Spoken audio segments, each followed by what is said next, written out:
Oh, hey, my camera works better if I take the lens cap off. I feel like that should be in my steps. Maybe it is. It is in my steps.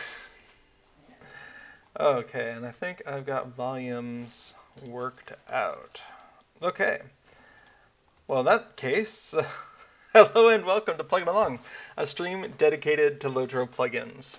Last time on Plugin Along, we started by updating the position of, well, we were working on a Hytbold Assistant quest assistant for the Dress Up quest here in Hytbold.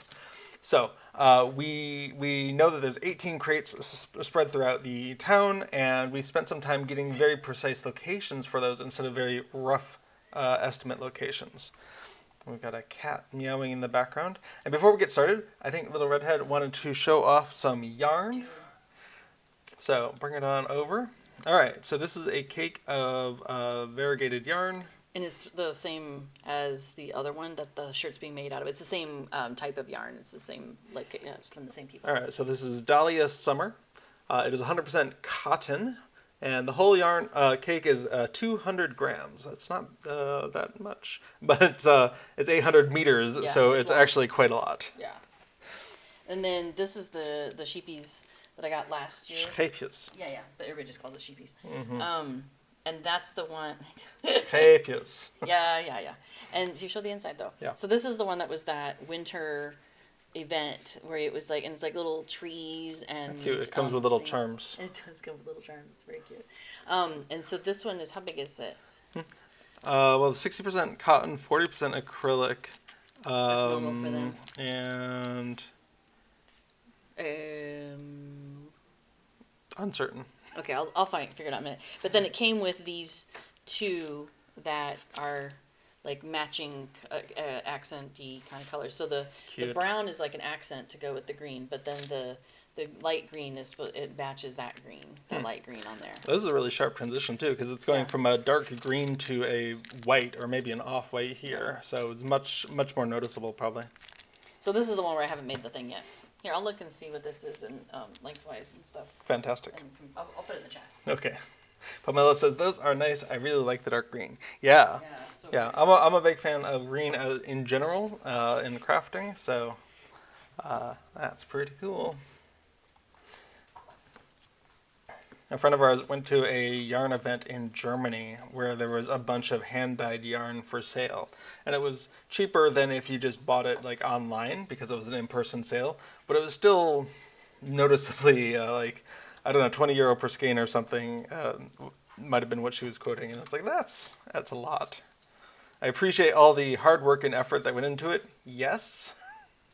But maybe it's not for me. Okay, so last time, we went ahead and precisely got all of these coordinates for each of the crates in Hytbold because single decimal digit coordinates are just not that precise when you're talking about an in-town map like this one in Hytbold. If you're zoomed out to a landscape map, 1/10 of degrees of precision are fine. But once you start getting into the specific location, you start to have very fast changes, so hundredths is desirable. We then added the ability to determine what type of item was picked up and if it matches our goal or not. Are we getting a cat up here? I'm trying to. I'm not sure this is where she wants to be. Well, Tuna, she might. Let's see. Can I rotate this? I'm not sure she's visible unless I also... There we go. Maybe that's... Make it go. And she's gone. All the food's gone, she's gone. Sorry, tried. That's okay. Cool. So today we're just going to keep on going with that. We want to tell the player if a piece matches or not, because it's always very frustrating as the person doing this to be like, hey, I just picked up something. Is it the right one? And if it does match, we want to go ahead and remove all the crates of that type. If it doesn't match, we don't have a good solution to remove the crate that's near us because we don't actually know where we are. Now, we could add in an optional solution where if you see a /LOC within a second or two of picking up the crate, you could find the nearest crate according to that location and do something with that. So maybe that's an optional, like a stretch goal that we look at. But for now, we're just going to tell the user, click the thing, make it disappear. Okay.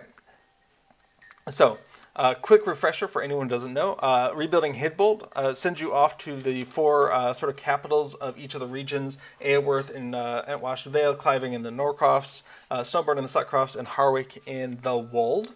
And in the each of those, you have 3 quest givers, one of which will give you pairs of quests for public instances, one of which will give you some, strange goofball quests, and one of which will just give you one to go defeat mounted enemies in Eastern Rohan, which is fantastic because that feels like a hard deed to do, just going out and finding them.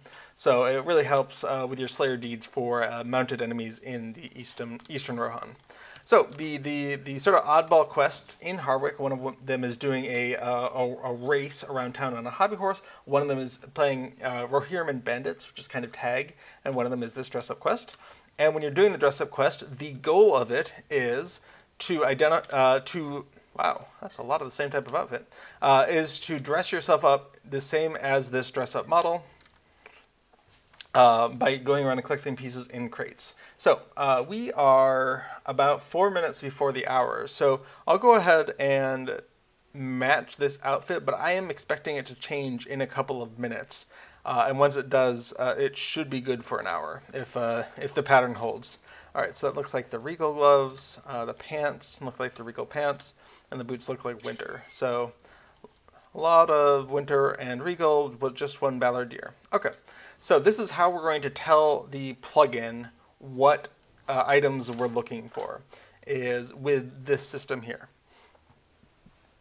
Then once we've done that, we're going to go ahead and start running around town using our /LOC if we want to place our arrow on the map. We're going to get up to a crate, and it's either going to be correct or it's not going to be correct. So let's find out.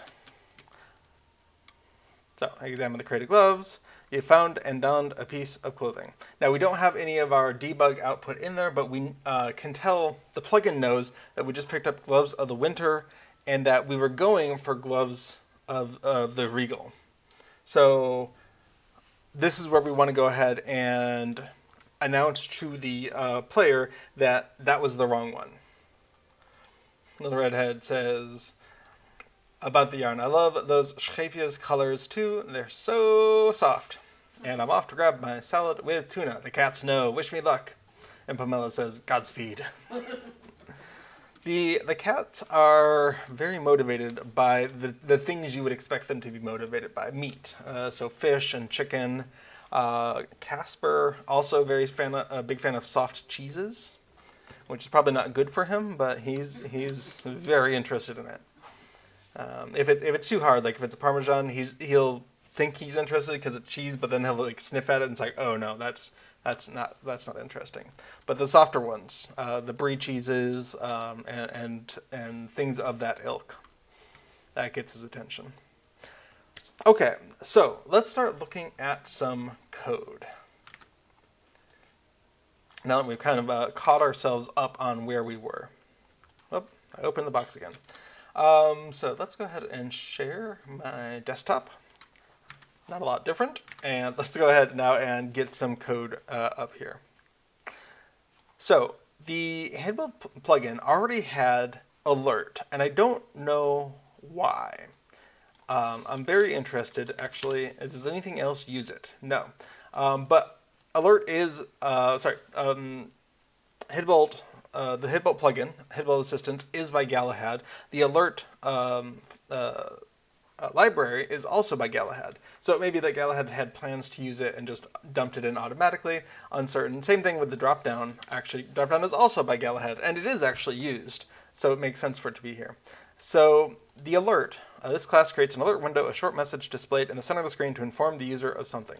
Now I have a few problems with this alert class. First of all, you can't have multiple alerts. You just overwrite the previous alert with whatever. And second, you don't get to choose where the alert is. It's just automatically positioned.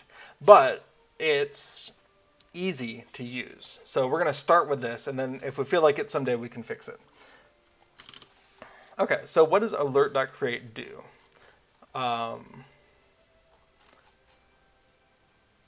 Because I see in the example it says local temp message equals alert.create. Well, that's interesting, but does this function return something? Well, I sure don't see that, but that's okay. So we want to alert.create a test message. Let's do that. Let's give that a try. Okay, I'm going to close some of these, and I think we want to be in quest win. Okay.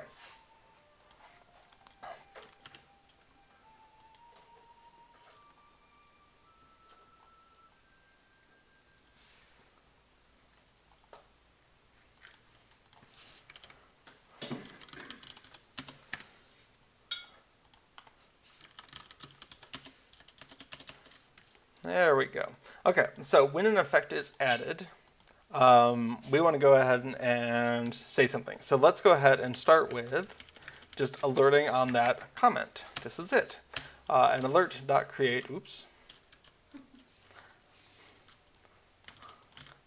Copied the wrong thing. This wasn't it. So let's just make sure that we understand how the alert function works. So unfortunately, the current outfit is not saved when we unload and reload, but that's no problem. Actually, I am curious though. We are just about on the hour. My mental model is that around on the hour, the outfit changes. But last time we were checking on this, it really seemed like it was like a couple minutes past the hour. So we're looking at this right now. On my computer, it is coming up on 2 minutes past. Just a few seconds actually, so let's just sit and wait.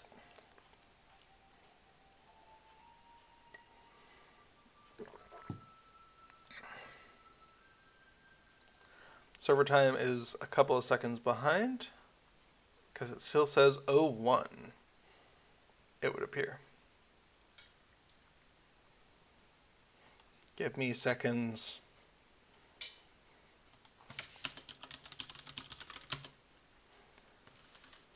Okay, now it says it's 02.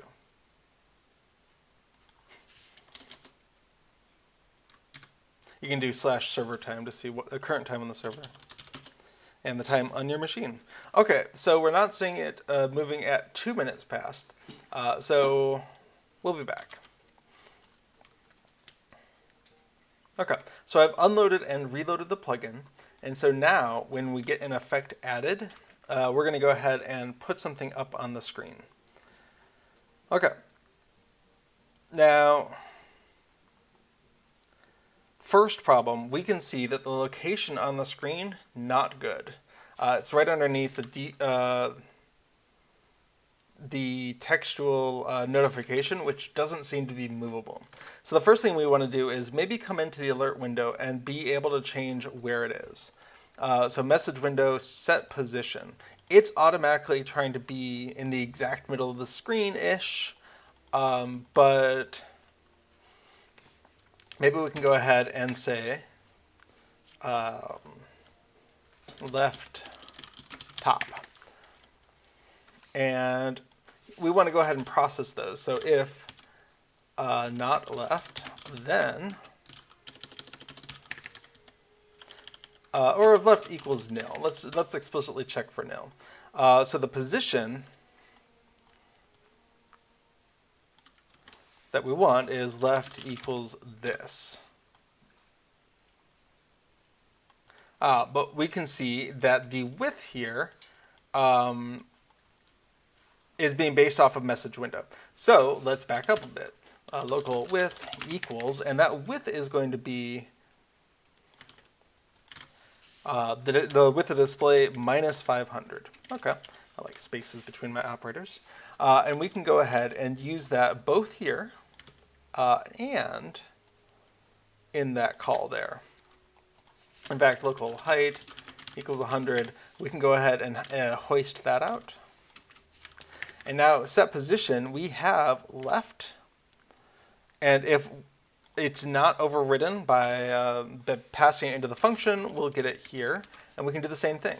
If right equals nil, then we'll go ahead and say right equals this right here. And we can see get height. We wanted to go ahead. Oh, of course, that should be top. Top and top. We can see the get height.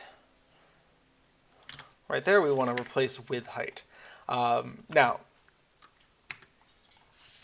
I do like spaces in my operators. I think it makes it a little bit easier to read. But that's just a personal preference. There's no, I wouldn't say there's a right or wrong about that. One thing I would say is you could hoist out the get width and get height of the display. We're calling it twice here. It's probably a pretty constant operation, so it's not a performance thing. But display width equals, we could save it off if we wanted to. Display height equals. The goal is for it to be a little bit easier to read. We're not really too concerned about performance things at this point. So what we really want to just say is that we're talking the display width, and we don't want to read a bunch of text to know that. Same thing with display height here. And so we can see. Now maybe it'd be worth renaming width and height here to be control or window. So window width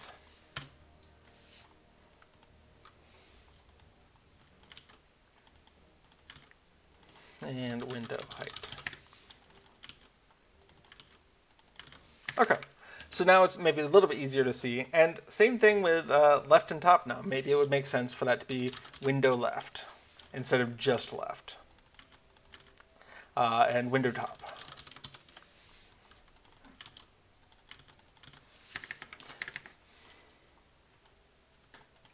Cool. Then we can go ahead and use them. Display height and window left and window top. Okay. Now, that's a lot of almost busy work, it feels like, but at the same time, the goal is to make this easier to read. So we're taking in a window left and window top, and if we didn't get one of those, then the window left should be half of the display width minus half of the window width, which is to say we want it to be centered. And the top should be a third of the display height minus half of the height, which is to say find that 1/3 line and then center this vertically on it. And that's fine. The one thing I would worry about is what's the size of this thing? Because if it's, I assume it's going to be bigger than the text we need. Is the text itself centered? Probably.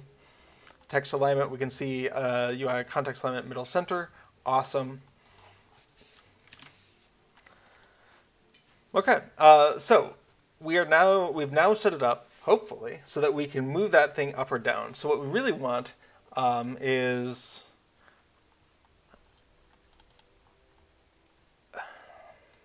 I don't know, let's take a look. Let's go ahead and get these gloves.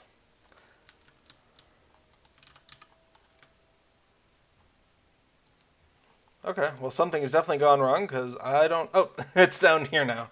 Okay, so we definitely did something wrong with our code change. But that's one of the great things about using source control is we can come in and say, what did we do wrong here? I wonder if there's a dark mode for Beyond Compare.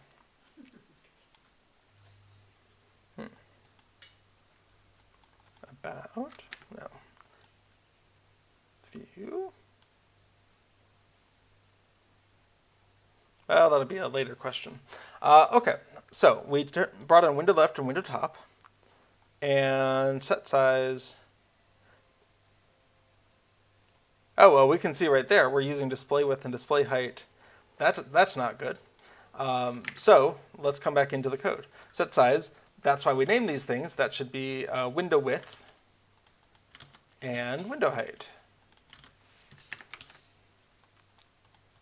So that's the first issue with that. Okay, so the text is back where we're expecting it, which is not a good location, but it's fine. So what were we looking at? Top. Display height divided by 3. Let's move that down. So let's pass in display height divided by 2, just as a starting point. So window left, nil, window top, display height divided by 2.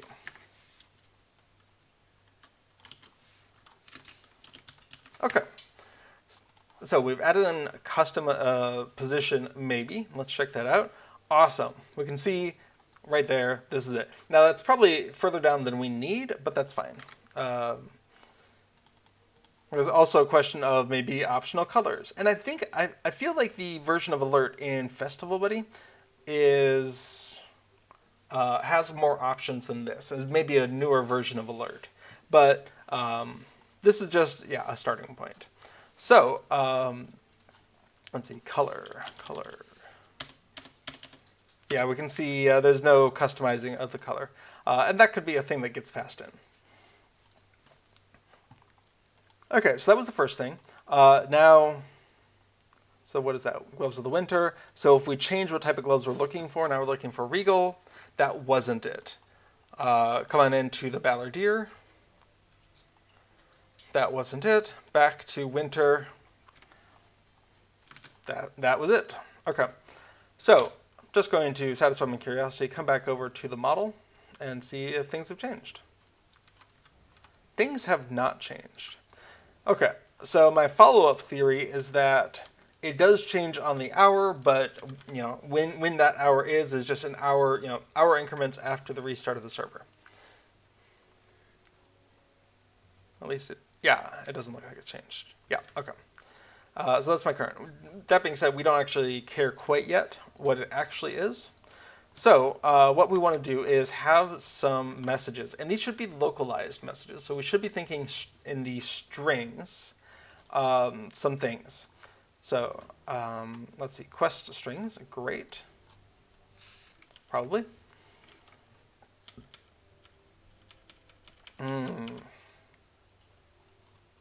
Maybe not.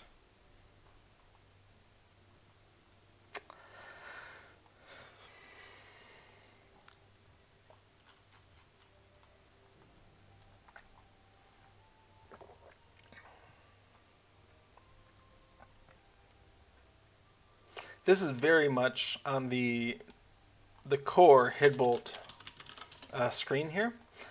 This is describing all of these quests, the rebuilding quests. So instead of quest strings, rebuilding quest strings might have been a better name for it. But we are on aiding the Eastham.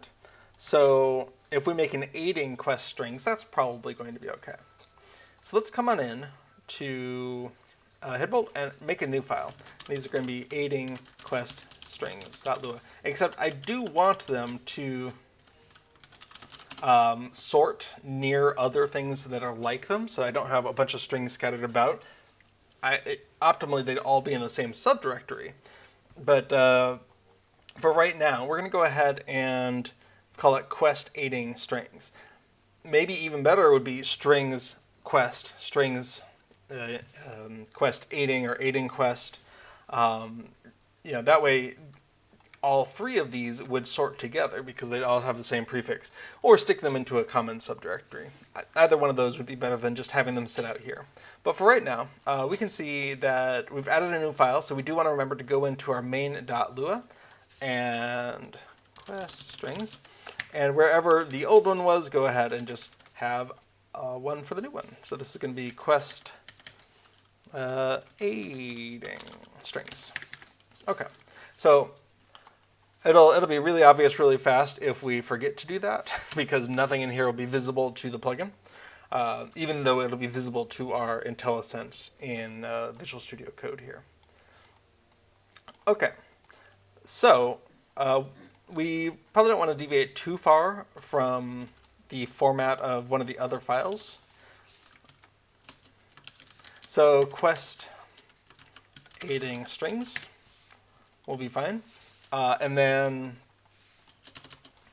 we can go ahead and index with numbers, but I do like to index with names where possible. So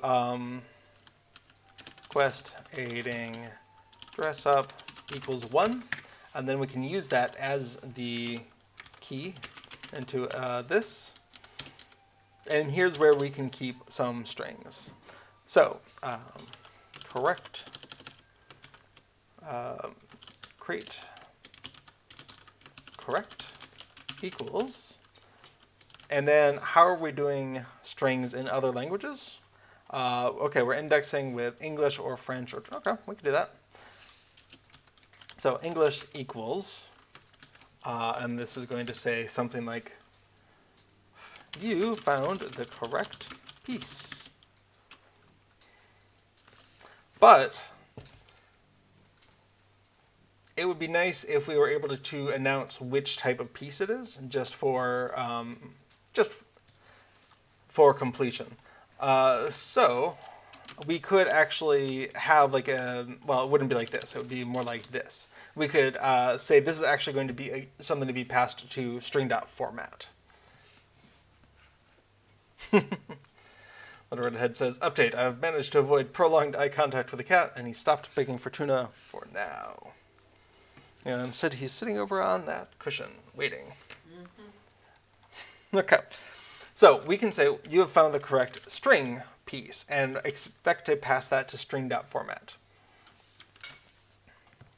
And then we can do a create incorrect. And the same thing, we want to go ahead and English equals that piece was not correct, or something. Make them visually distinct. So both of these are intended to go to string.format with the name of the string. With the name of the item. So let's see. So helm, shoulder, chest, gloves, leggings, boots. So this would get passed in.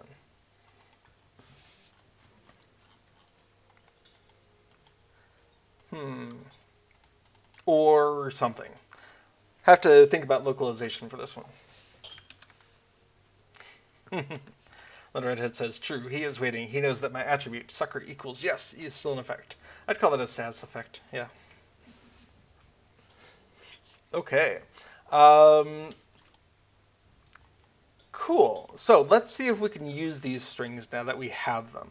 So I'm going to go ahead and bump this over to the right here so we have easy reference to the names of those variables, but maybe not so much space. And we're going to come into effect. Awesome. So we have a category. Awesome. So let's go ahead and use the category for now, knowing that we'll probably need to shove that category into a table or something in order to get the right language. But for now, we'll go ahead and say local message equals, so that's going to be a string.format, and we're going to pass in quest aiding strings dot quest aiding dress up dot this was crate correct. Great. And how are other things dealing with these language? Let's come on into the main win and see where we do. Okay, settings.language. So I very much prefer a getter function that will attempt to get that string, and if it isn't there, fall back to a known good. In this case, English, because that's what I'm developing in. But we don't have that yet, so we're just going to go ahead and follow what other things do. Dame Hypatia says, cats have trained their servants well. Perhaps. Okay, so we're passing in that string first of all, and then we're going to pass in, for now, category. And we're going to go ahead and send out message. Okay, and that was going to be crate incorrect. And then we use that instead. Okay, so let's take a look at what that looks like. So we go ahead and grab the crate, and we get an error. Attempting to index field, quest aiding dress up a nil value. Fantastic.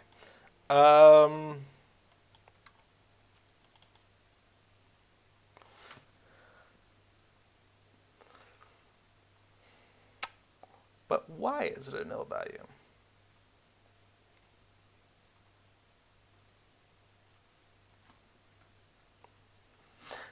Let's see if quest aiding strings is visible at all. So we're going to go ahead and do a turbine.shell.writeLine and go ahead and dump out the contents of that table. Okay, so we can see one crate correct, blah, blah, blah, and then attempt to index field quest aiding dress up, a nil value. Okay, where am I doing that? That's line 280. Okay, so we have quest aiding strings. Oh, of course, I was treating it as if it was quotes, but it's not quotes. That's not a string. We need to use the bracket notation. In fact, let's go ahead and just use the bracket notation all the way then. I think mixing it's going to be too confusing. I don't mind if I do dot notation until bracket notation at the very end, but once I switch to bracket notation, I tend to think that stylistically, and this is a very personal opinion, stylistically, I think I prefer to keep up with the bracket notation. So your mileage may vary on that. Switching back and forth is fine if you want to do that, but okay. So you found the correct glove piece. Fantastic. Let's go ahead and get rid of that that dump because we're going to be doing this a lot. Okay, let's go ahead and change the gloves to Regal. The gloves piece was not correct. Balladeer. That gloves piece was not correct, and you found the correct gloves. It might be neat to include the thing. So maybe what is this? Gloves of the winter. So maybe we could use the desired outfit string instead of just saying the category. So maybe it is you found the correct piece, and instead pass in the desired outfit string here. So instead of the category. Let's take a look at that. What looks better? Okay, you found the correct piece, gloves of the winter. Awesome.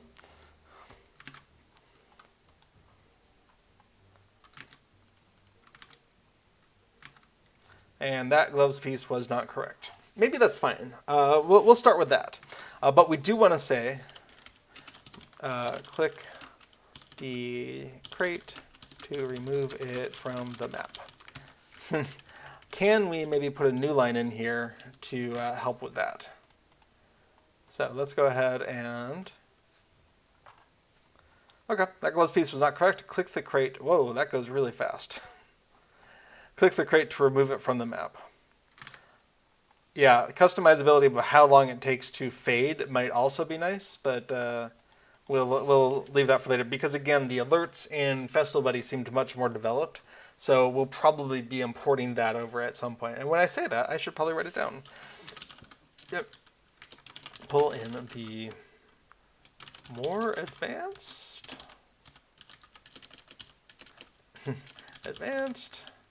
alerts.lua from Festival Buddy. Because I know that one has the ability to specify longer durations, because I've used that in the Farmer's Fair, which is coming up soon. Okay, awesome. So that's good. Coming back in to quest window. Okay, so click it to remove it, and that's the correct one. Awesome. We're getting really far along here. The one thing that we really want to do is, if it is the correct one, we want to remove those from the map. Okay, so the outfit is still the same. Fascinating.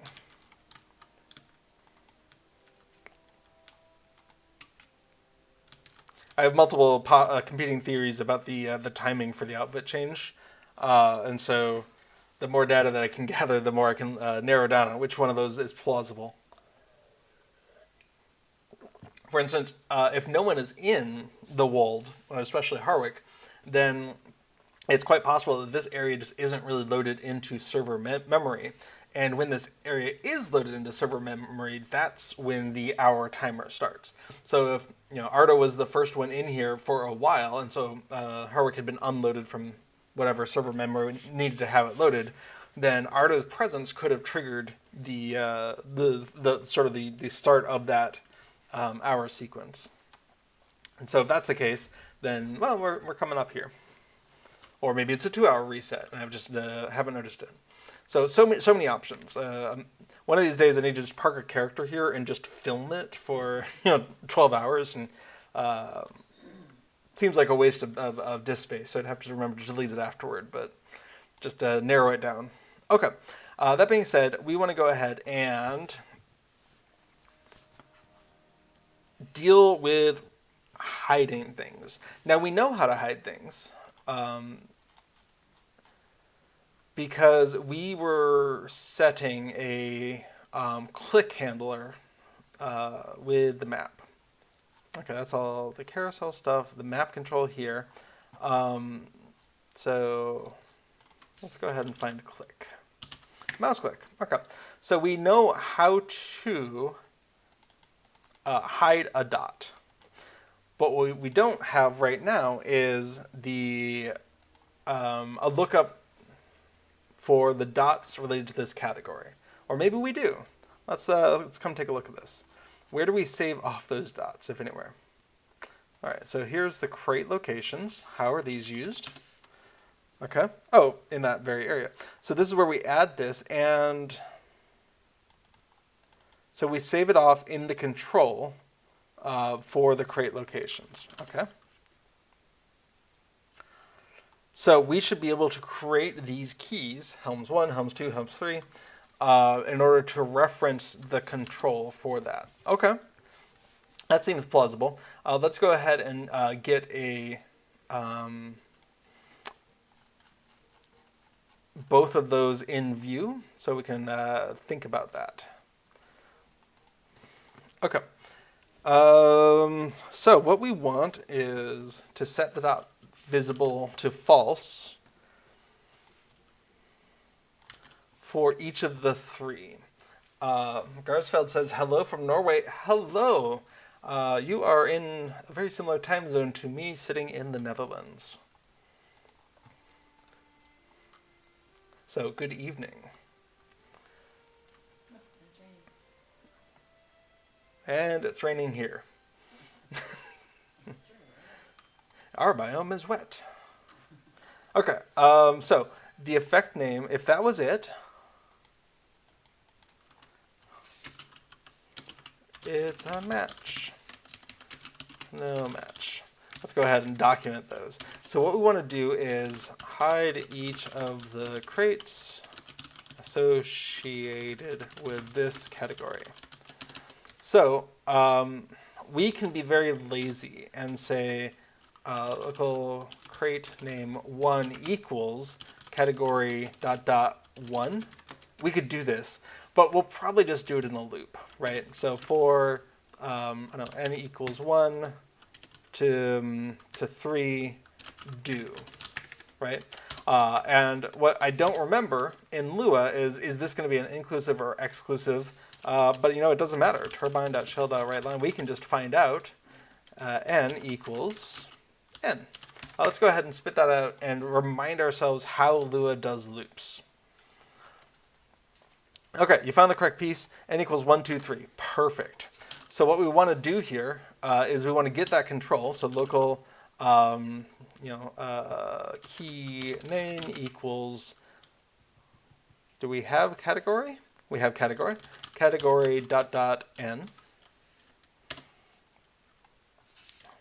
Local control equals dress up area dot crate locations with the key of key name, and we want we know this was being saved off in control, so we want to go ahead and grab that. Okay, so now we have the control. We can go ahead and say control set dot visible. Oh, Hang on. I've misunderstood how this works. What is control? Dress up map control set dot visible. What's the key? Okay. Oh, this is even easier. We don't even need to get the control. Perfect. In that case, we're going to go ahead and make the variable name a little bit simpler. And we want to go ahead and just map control set dot visible. Okay. Perfect. Maybe. Let's go ahead and give that a try. Now this is assuming, of course, that there's only 3 types of each. This hard coding of 3 here, gives me just the slightest pause, but this is a quest that's been very stable in the game, so I don't think I'm too worried about it. So we can see we're sitting here on this crate here. So what we want to see is if we grab the crate of gloves, it removed those 3 from the map, where I am in 2 other locations, which is fantastic. A fade out would almost be nice. Oh, that's complicating things. Let me pull up the to-do.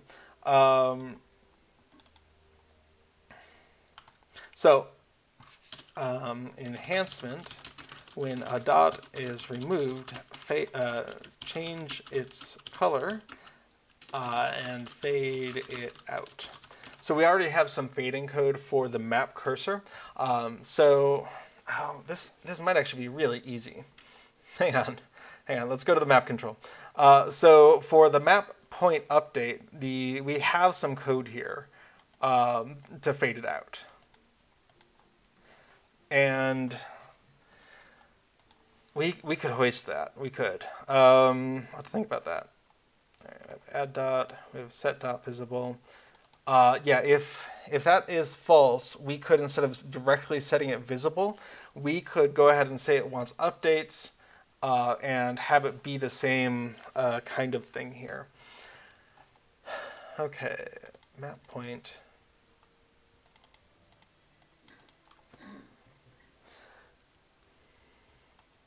Where does refresh time get set?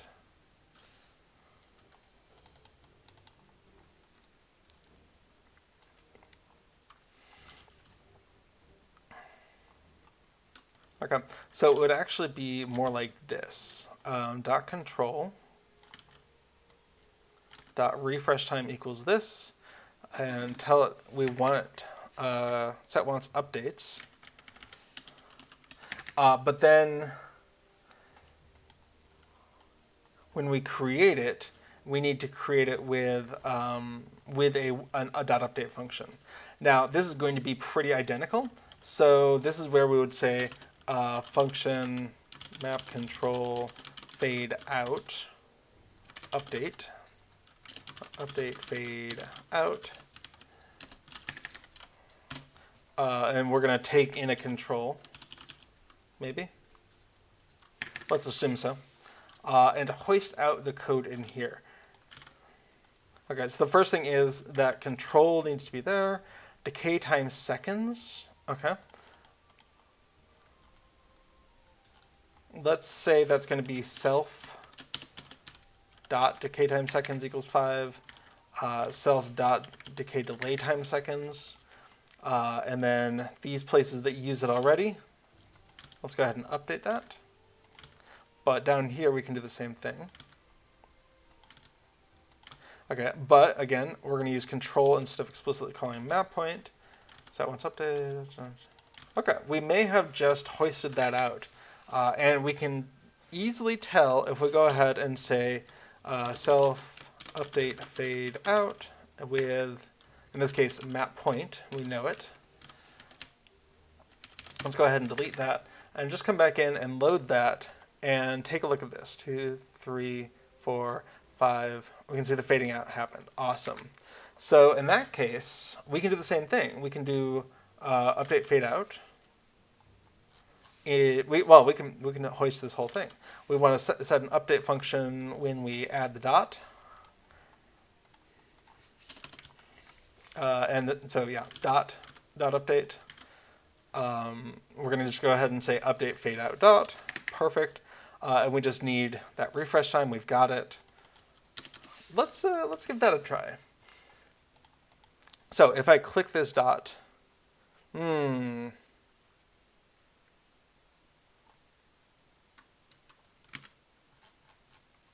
first of all, it waited a full 5 seconds. Not a fan of that. What's delta?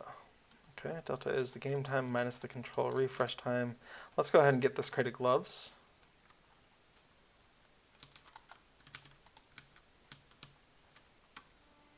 Okay, so they're disappearing, but it's very fast. So I guess the first thing we'd want to do is be able to pass in the decay time seconds and decay delay time seconds. We want to pass those in because that's going to be different for the two of these. So local and local.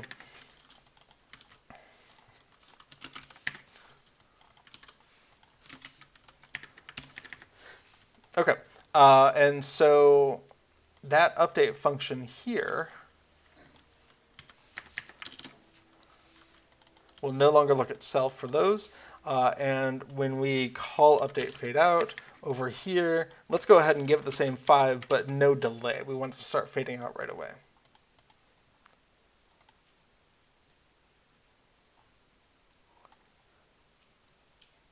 Okay, I think our new problem is that these are controls and that fading out is probably a window thing. Yeah, okay. So let's go ahead and come on back down, and we want to go ahead and see if we can add these. Just change that to window. It may be that that's not going to work. Yeah. Okay, what's different? Let's figure out what we did differently between window and control.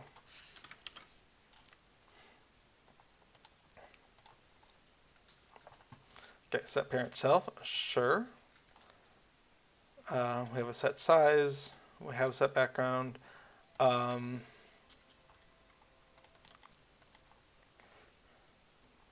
We might need to actually dot a set visible because Windows might. Yep, okay.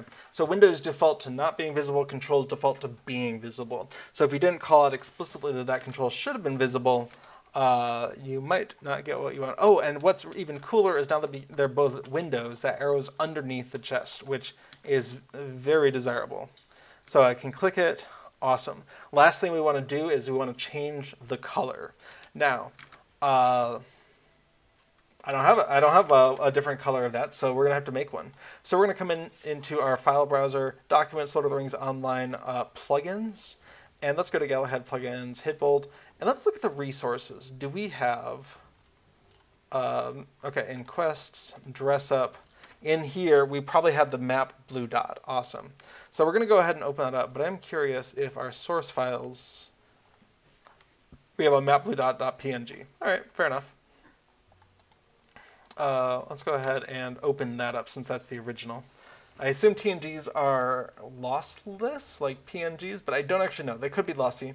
So we want to start with something like this. Now, someone who knows what they're doing could probably just change the colors in this somehow.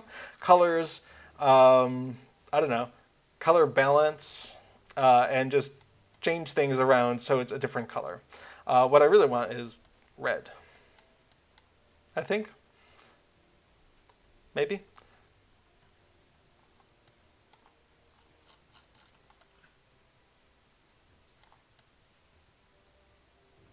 Sure, let's just go with this as a start. So we're going to go ahead and just change that and export as map red dot. Someone who knows what they're doing could probably do a much better job of that. And my apologies for just not really knowing it. But what we really just need is a placeholder until we have something better. So we're going to export that into resources, quests, and dress up. And now we have map red dot.tga. And that'll just give us a placeholder to verify that we're doing this correctly.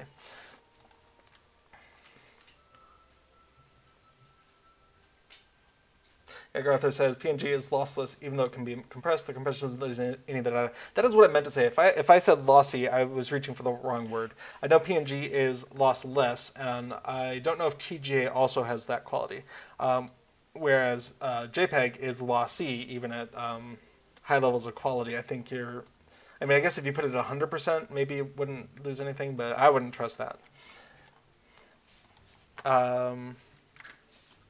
Is TGA lossless? Okay. A random person on the internet claims that it does not matter if you use PNG or TGA, both formats are lossless. I would want a second reference for that before really trusting it, but it's good to know that that might be true. Okay, so we have our map red dot. Now we need to go ahead and add it into our images.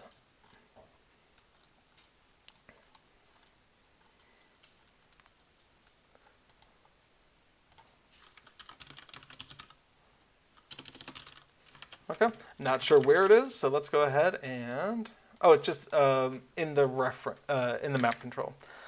This is something that needs to be cleaned up a bit, but that's okay. So we have dot image, and we want to go ahead and say dot image red for right now.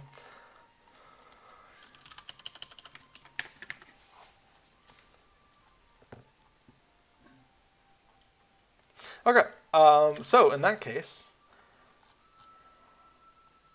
in the map control, where we're doing that setting here, if we're setting it to if dot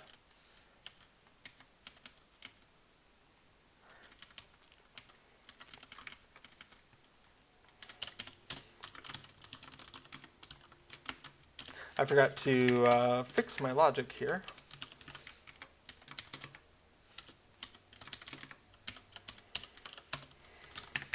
Okay, if it's visible, then we just wanted to go ahead and do dot control set visible to is visible. Now, saying if it's true, then pass true. This feels weird, and so I'd probably want to revisit this a second time to see am I being unnecessarily verbose in this conditional statement. But for right now, it's fine.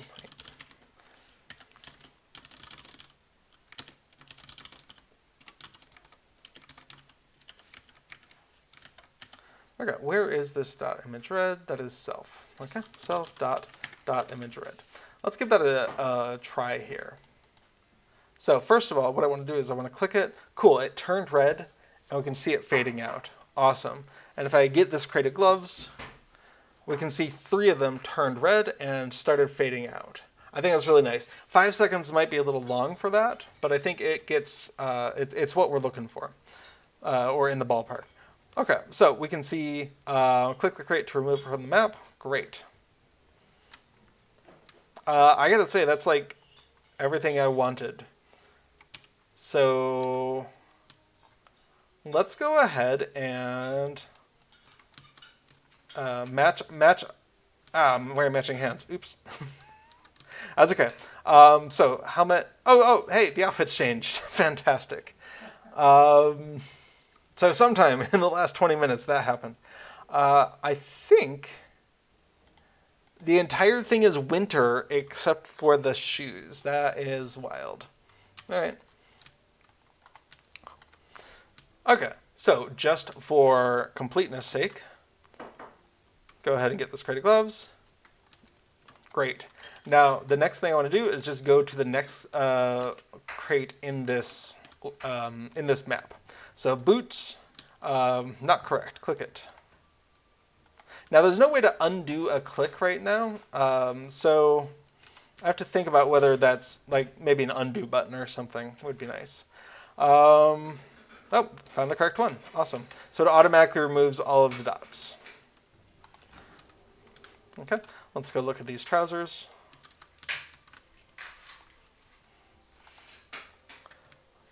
All right, that was not the right one.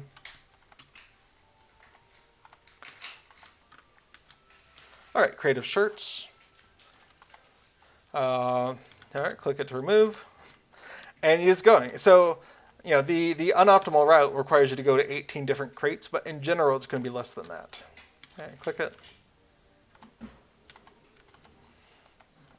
All right, this one's kind of out of the way, so let's go ahead and grab it before going around to the other side of the pond here. All right, click it. And again, if we received a /LOC within a second or two, I feel like we could do some math to say what, you know, which one of these is closest, and go ahead and do that. Like if the red arrow is still visible on the map, just go ahead, kind of thing. But that's an optional extra. But it would be very nice because I'd love to not have to click on the map at all. That pond is deep enough to unmount you. Click it. Okay.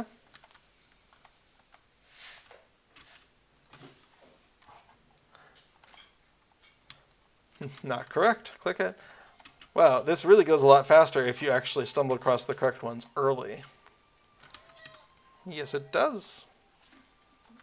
Okay, found it, and oh, that's funny. Okay, that's an issue right there. So if dot control is visible, so we only want to do this if the control is not visible. What's wrong?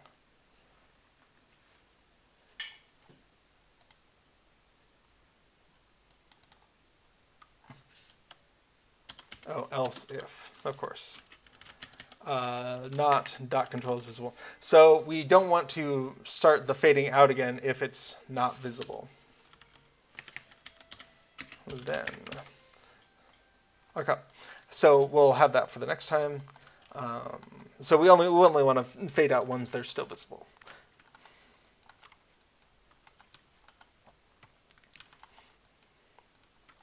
Okay. Trousers. That was it. We can see it's doing that fading out thing. Helmets. Click it. Can do. Another helmet. Now, it would be cool if you hovered over a dot for it to tell you what it's going to be. So that's neat. Neat idea. Enhancement. Tooltip for each dot with type of crate. I don't know if that'd be useful, but I think it'd be nice. Like if you hover over it, it'd just be nice to know what's going on. Okay, so every crate is missing from the map, therefore I must be done.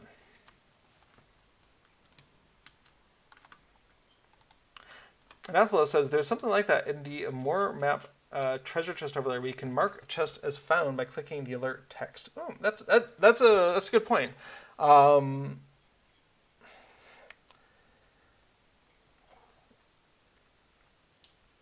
Yeah, if we embedded the /LOC shortcut into something that you could click as an affirmation of this is where I am, that would also be fine.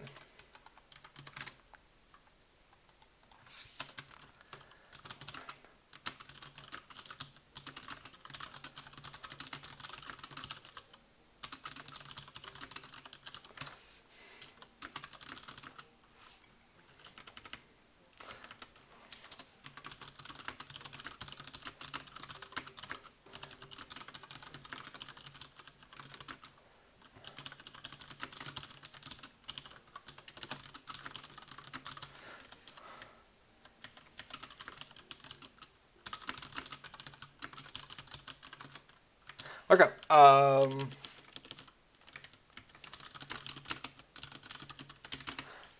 like it. So yeah, if we add that enhancement, if /LOC has been done recently, we can just find the closest crate and assume that that's good. Like if it in the last second, maybe the last two.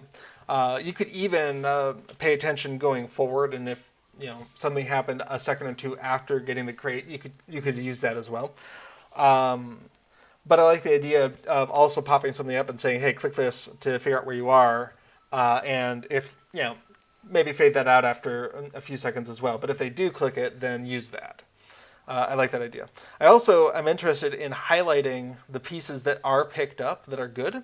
And so that's probably going to be what we work on next. Now, for those who don't know, if you go ahead and have these pieces, your outfit is going to be changing as you go. I think sometimes the headpiece will not work correctly if you have a cosmetic outfit on and you have a hat. I think sometimes it behaves incorrectly. But we can see right now my feet are not showing, but if they were, maybe the feet of the balladeer would be there. But we can see shoulders of the winter, helm of the winter, leggings of the winter, breastplate of the winter, and there's a 5-minute cooldown on these things. So what we're not paying attention to yet is the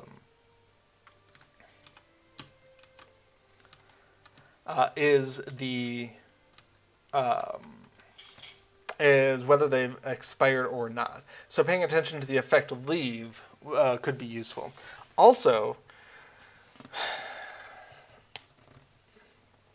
instead of hiding all of the crates, it might be nice to change the color on the correct one in case you do need to go back out and pick them up, or in case anyone else is doing them at the same time. You can just like, here it is, here it is, here it is. Because right now, we kind of eliminate that knowledge. And while I think the crates do re-randomize from time to time, within one dress-up model's lifespan, I think they're pretty stable. And so, at least for one character, maybe every character sees something different.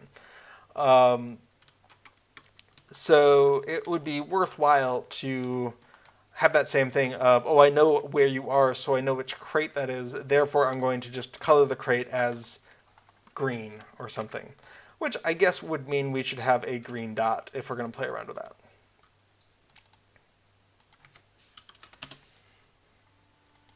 Okay, let's go ahead and pull up an editor. I'm going to start with a blue one because I don't want to edit and edit. And again, I don't actually know what I'm doing, but I'm going to go to colors, color balance, shove the green way up, shove everything else way down, and I have a greenish dot. So we're going to go ahead and export as, and say green.png, but we're also going to export it as a TGA.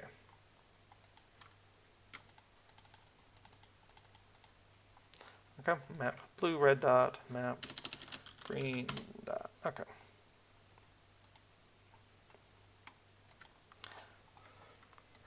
Now, at a certain point, the encoding of these colors within map control is starting to get more and more outside of the purview of the map. So I'm already kind of regretting housing these images for the dot in here. I think I'd rather just feed that in some other way. So, to do, externalize the concept of dot images. I'll even add that to my to-do file.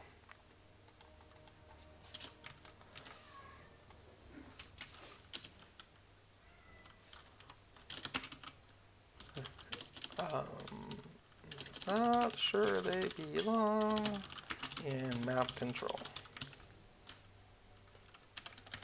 I'll put a question mark there. We'll see how I feel as we keep doing this. So if we want to do it self.image green equals, and then have the same thing, right?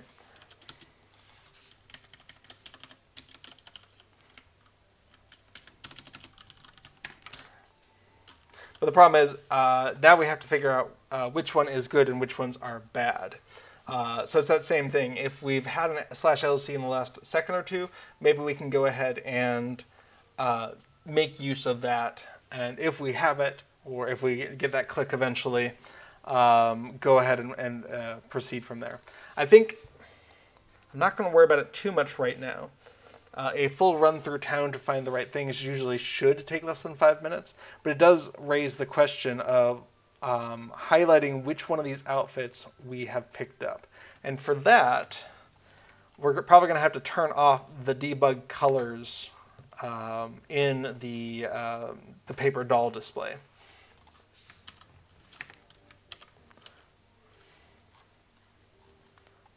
Don't care about that, or that, or that, or that. There we go. Okay, so for the carousels, we might actually just be looking at the image carousel itself, which should really be in libraries, but I'll have to move that.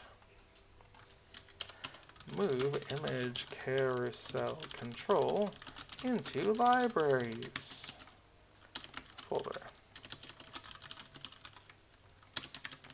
Okay, so that being said, let's find green.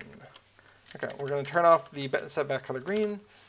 Blue, that's going to be in QuestWin, blue. Okay, we need to find whatever color that is. I'm not sure what the name of it is. So back in the map, back in the image carousel control, set back color. Apparently it's orange. I know, I'm so used to that blue background. This is going to throw me off a little bit.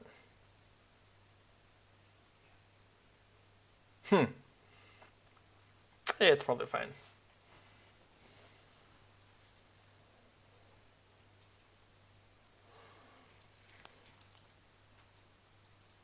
But what we want to do is be able to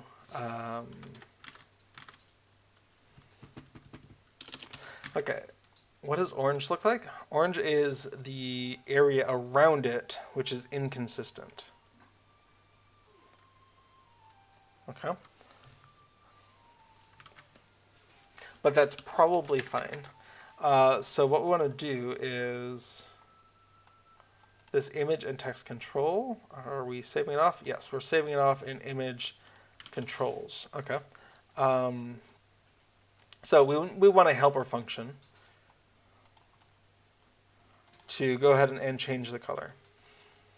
And okay.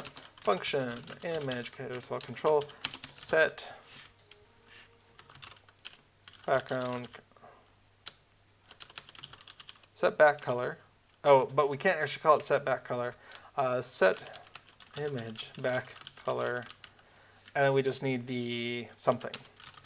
So what are we looking at? I. Okay. Index and color. Okay, so we have a helper function. We haven't documented it yet. We should do that. So set the background color for a given image index. Note, if the image takes the full width, this only changes the text background. And for that, I should say the background color for a given image / text and text index. Okay, and then we have a param, which is index, which is a number, the index of the image to change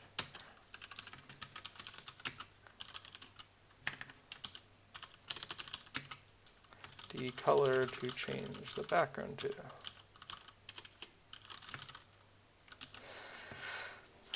And you know what? Return color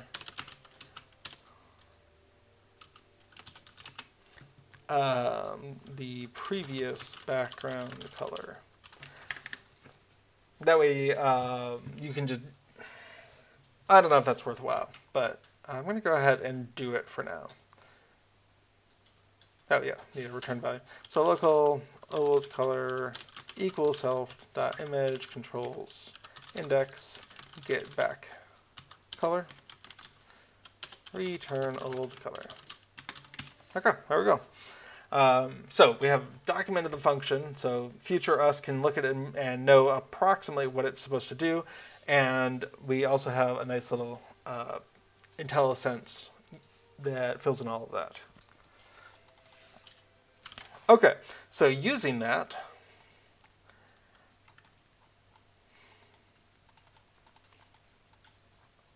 we can actually make another helper function, image carousel, because we don't actually care.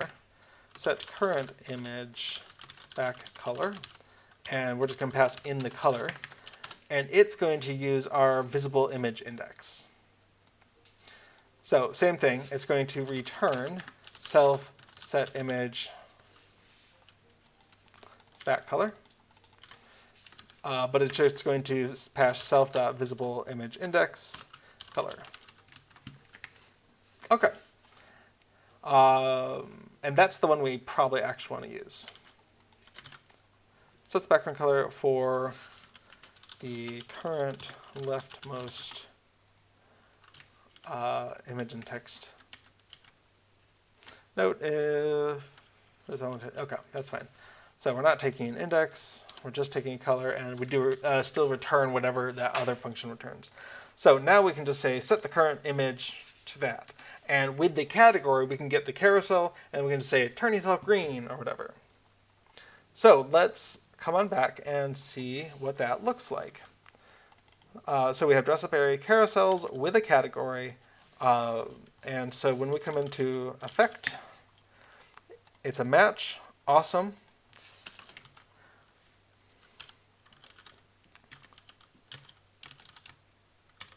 Set image back color. Oh yeah. Set current image back color. Turbine dot UI dot color dot, let's say green. It might be a little vibrant, but that's okay. So we're going to go ahead and unload and reload. And let's check that out. So first we'll start with Regal.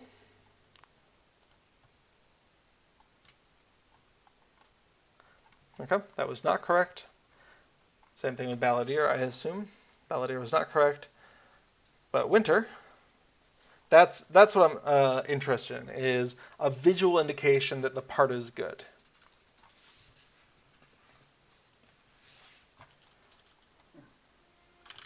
Well, fellas, I'm going to copy your whole comment here, actually.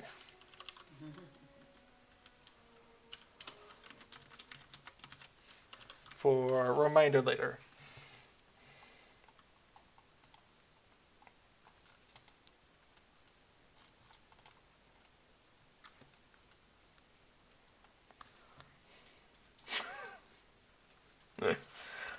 Kinship member just got an item wear reduction tome, 60 minutes, in their level 50 gift. On a VIP server. On a VIP server. Yeah, on a VIP server. So it's especially unlikely to be useful. But, you know, principle of the thing. That would be nice that if you had VIP services, or if you were a subscriber, maybe they swap that out with something slightly more practical. Okay, so we have this. What we don't have is paying attention to when it goes away. So let's take a second and look at that. So in the question, if it's effect removed, we're not paying attention to, and maybe we should. So effect added. We want to do the same thing.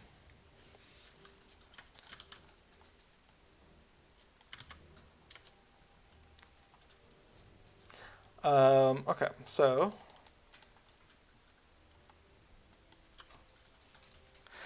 if the effect is removed, then kind of by definition, that category is no longer active. It might never have been active.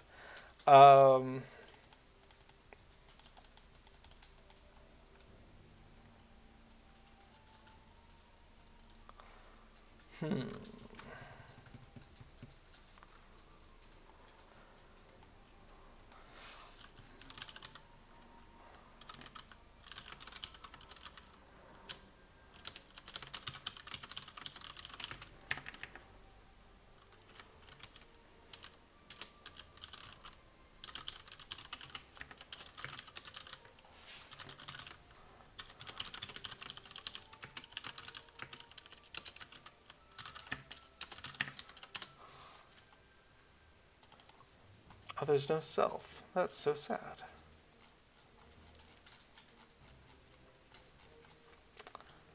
dress up area. We'll store it there.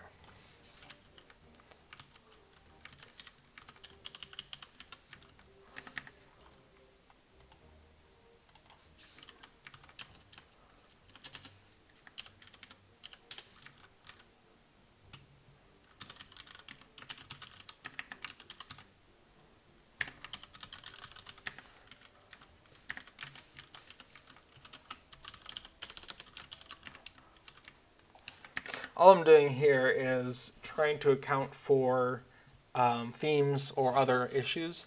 So when we start changing the background colors here, I want to be able to undo that. And for that, I want to save off the first one that I get and just say, okay, if I'm going to undo this background color change, here's what I'm going to do it for.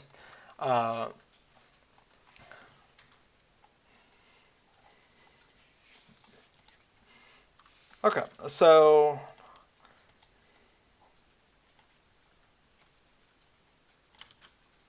we'll go ahead and say dress up area carousels category, set current image background to this thing.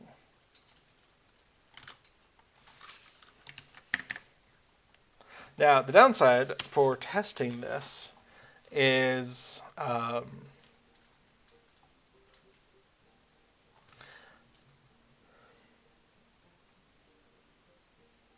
sorry, I'm just thinking about how we'll see the effect added and then the effect removed. So we should actually check for these things. Okay. So let's go ahead and copy a lot of this. Where's the category? Yeah, okay. So if the category, so then we'll clear it. Okay, so if category, then if it's a match, then since we're removing it, we'll go ahead and get rid of it. Now, I think that actually gets us into trouble if we do it again. Yeah, because we add it and then remove it, and my goal of restoring that background is spoiled by me doing the wrong thing, apparently. I wonder if nil would be better.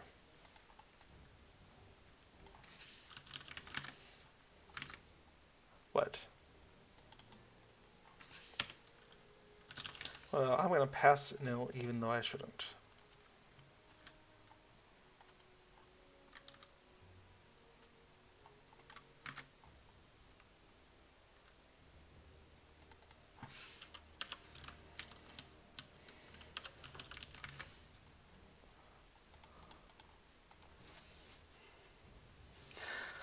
Okay, so we know from testing that when you get another thing, we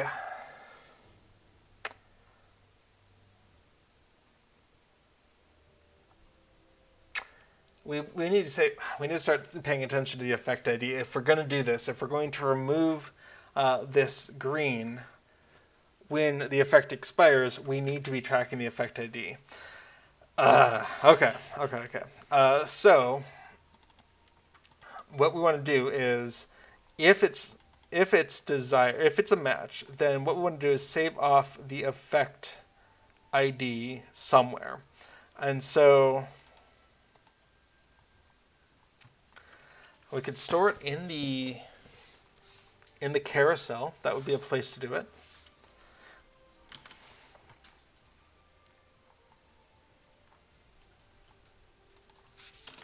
So dress up area carousels category dot most recent well, just maybe effect ID equals, and then we can do effect get ID. And so if this is added, then what we want to do is when the effect is removed,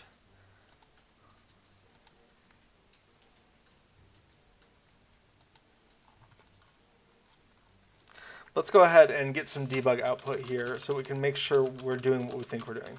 So we're going to do name, effect name, and then ID, effect get ID. Okay, and we want to do the same thing. So effect added, and we're going to do the same thing down here with effect removed, but obviously change that to removed. And then what we want to do is, if the category is valid, and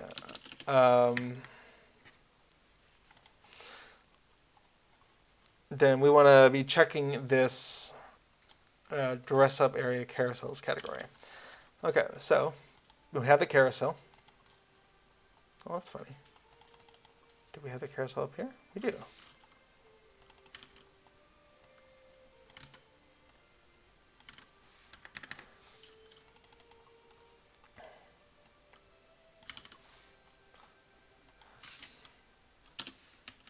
So if effect name equals that and the effect ID equals effect ID, get ID, then that's the thing that we're canceling. So that would actually fix part of this problem. So, okay, we can see we have some errors here. Let's go on over to 290.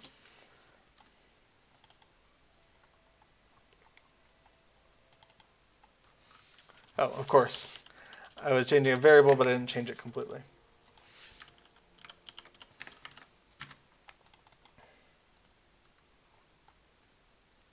Okay. Still have a problem, 314.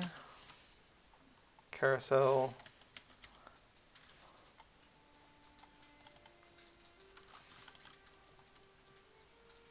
Right. Gotta remove everything.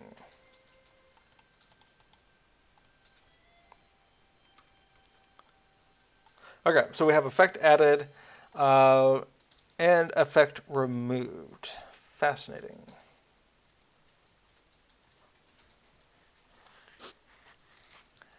Oh, that's disconcerting.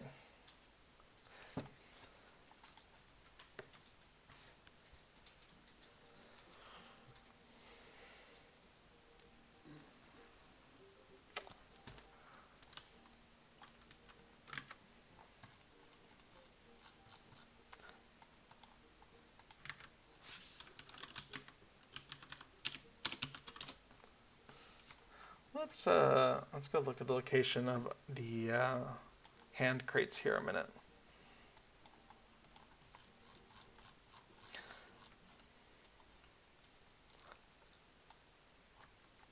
Gloves, okay. Northeast. I don't think it likes the size of my window.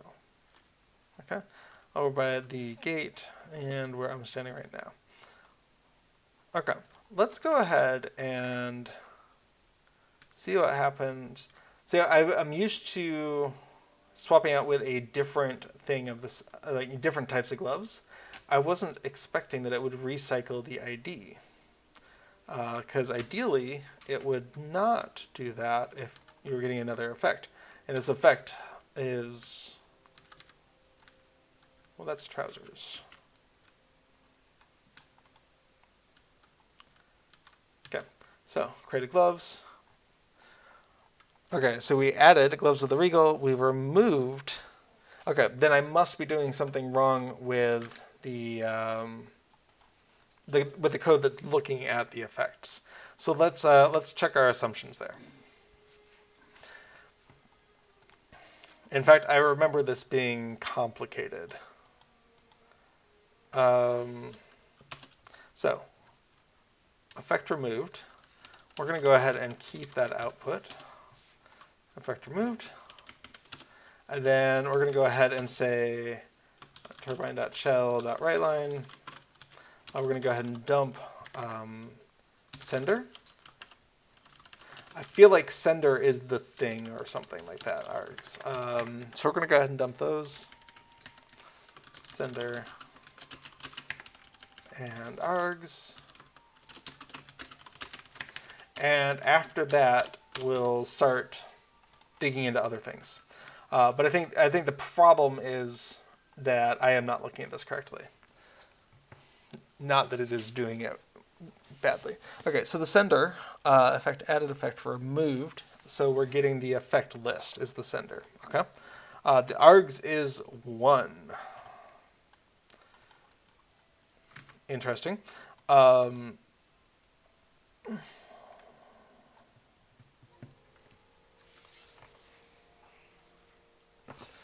on a sec.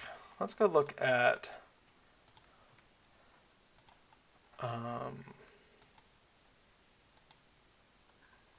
oops, this will be gameplay. So let's go look at effect.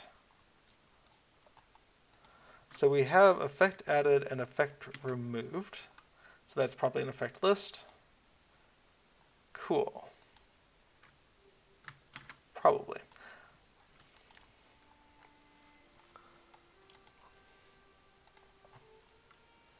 I did this in a different plugin, and I'm having to re-remember how this works. Well, that's okay. We're going to go ahead and say for I equals 1 to effect list get count do and we're going to go ahead and say effect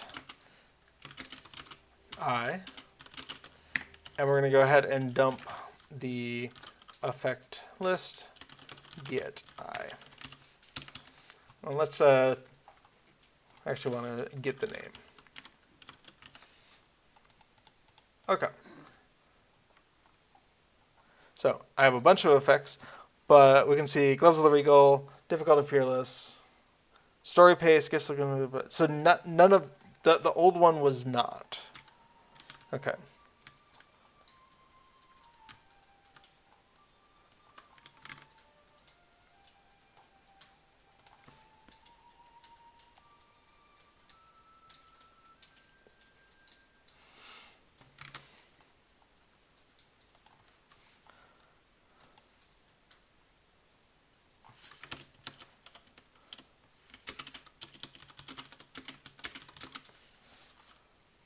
We're going to go ahead and grab the ID too while we're at it.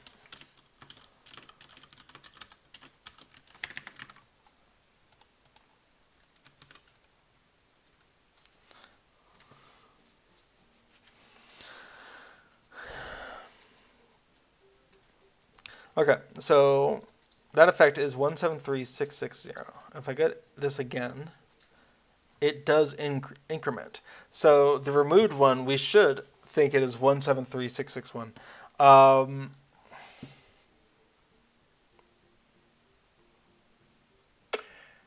Where was this? This was Minstrel Buff. This was the Minstrel Buff plugin. Let's see if we can't remember what's weird about this.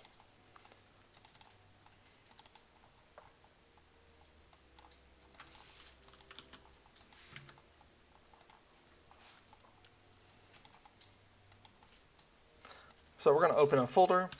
It's going to be the Minstrel Buffs folder. I trust the author. That's great. And we want to figure out what's the code doing for effect removed. Don't worry about it. Don't worry about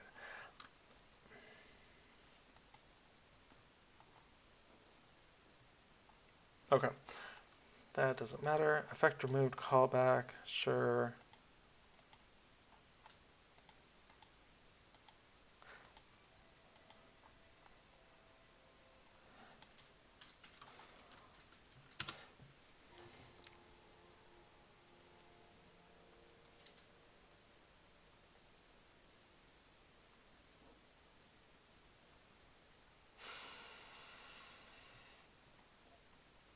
Okay, so what it was specifically doing was saying that either effect added is passing in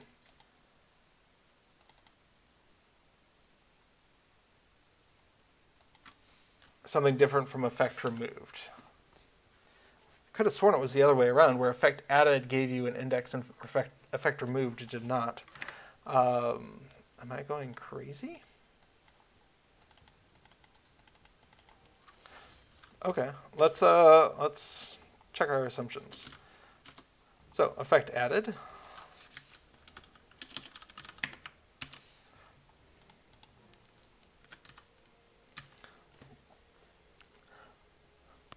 Okay, so we get effect added. Cool. With a sender and an args equals. Oh, that's so weird.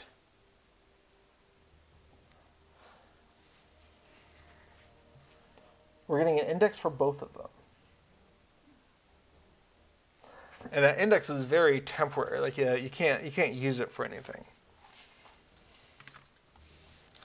Let's go ahead and dump everything.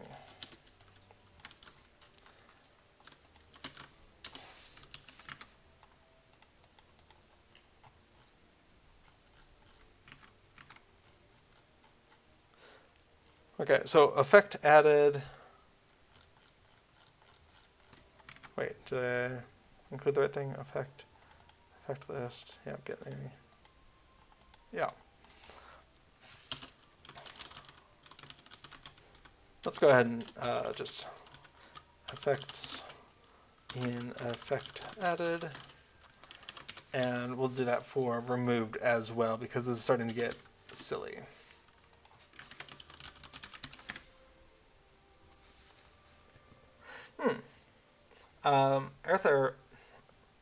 Earthanier asks in chat, did you make kinship revamp system like 10 years ago on forums?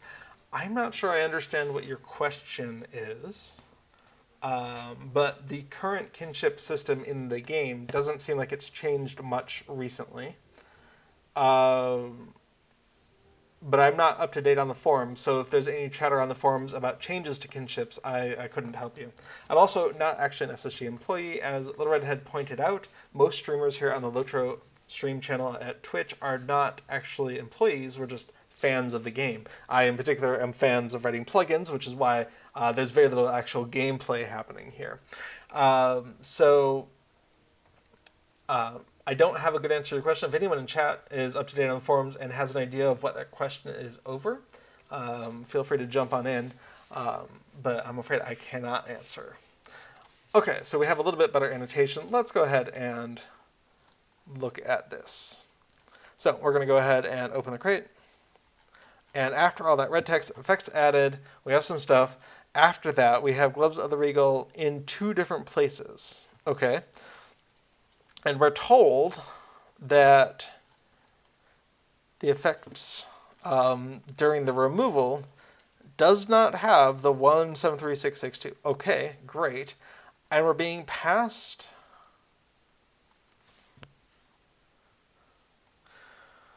an index 1, but that is not very helpful. Why does it feel like this was a problem I was able to solve in the Minstrel Buff plugin?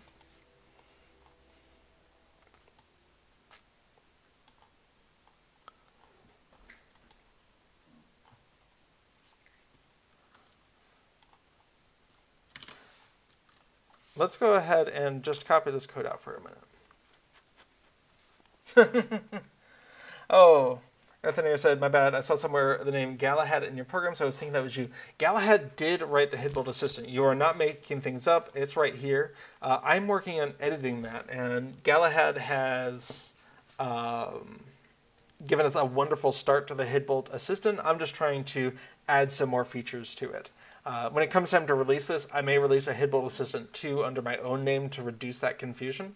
But no, it was a good question. So it is quite possible that Galahad did such a thing. Yes.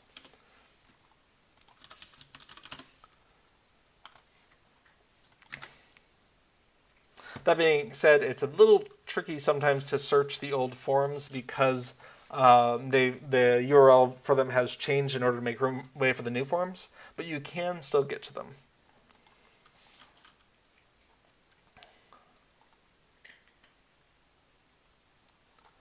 Fantastic. Egg Arthur has done just that. Over here on the old forums, we can see Galahad did indeed do a kinship revamp proposal. Fantastic. Well, I'll leave that for people to read on their own recognizance.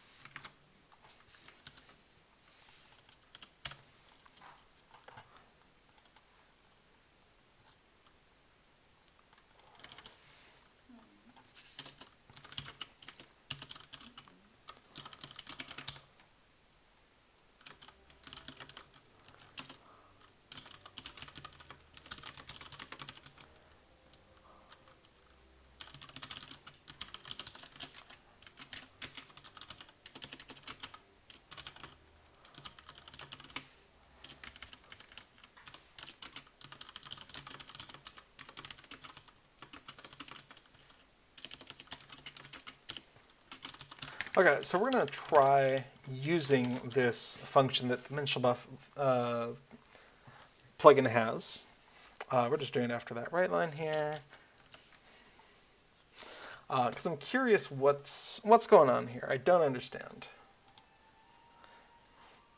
Okay, obviously something we wrote was wrong.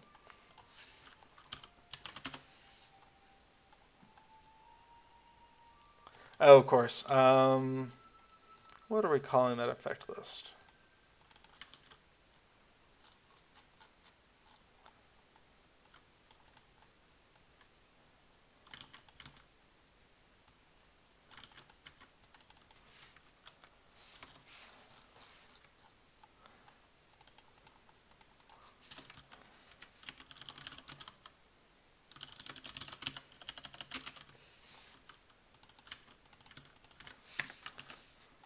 It'll work better now, I hope.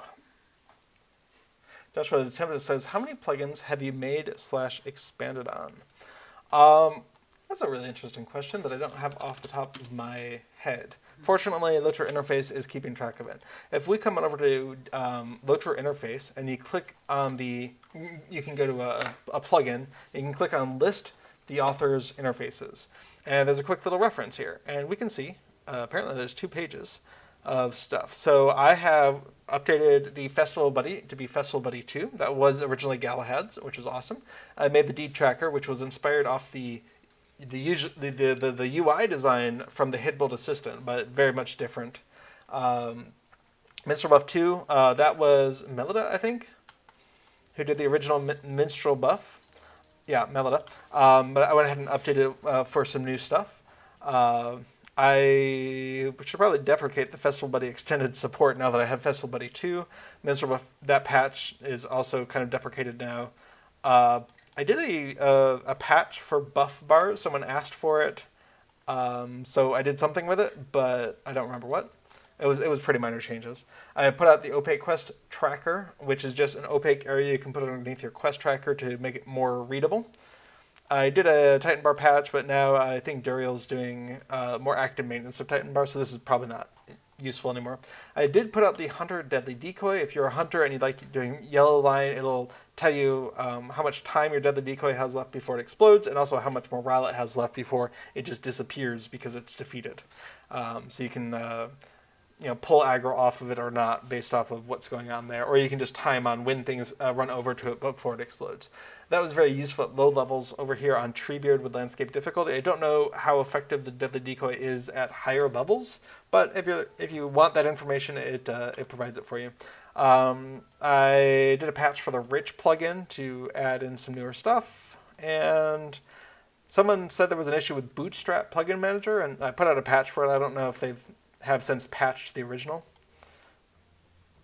They have not patched the original, so that patch that I put out would still work. Social Guy, I updated it for the social deeds to be more correct, and Hunter Focus, apparently someone identified some bugs in there and I fixed it. So yeah, just most of them are little patches here and there. A couple of them are full-fledged plugins. But that's a fun little thing. You can browse through what people have contributed just using that link. So you find a plugin that they have worked on. So for instance, Galahad did the Rich plugin, so you can come in here, list Galahad's interfaces, and don't forget to realize there's probably multiple pages for some of these authors. Okay. Oh, we have... Okay, effect added, sender, args, possible effect, which is 173665. Which is correct. Cool. Effect removed, blah, blah, blah. Possible effect, 64. Oh, yeah, no, that's good. How on earth did that work?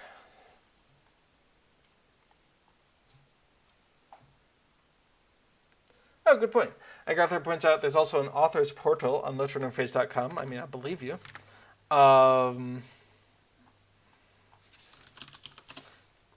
Where would I find that? Like, I have a profile page. Author portal. Oh, well, apparently the answer is no. I don't have that. Okay, so Egg Arthur. Nope.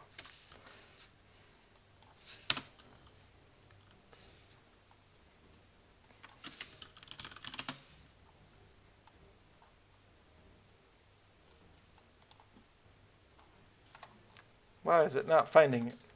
All right. Garen? No, don't do that. Author portal, yes. Awesome. How do I get to it? Portals. There we go. Egg Arthur's portal. This is a weird interface.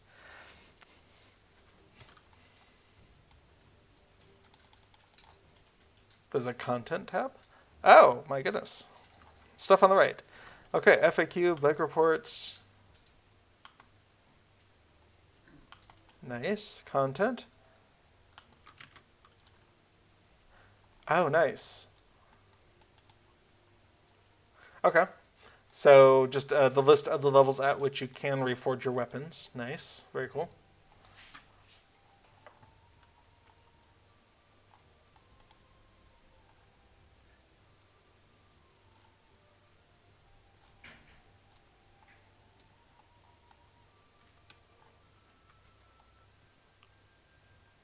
Interesting.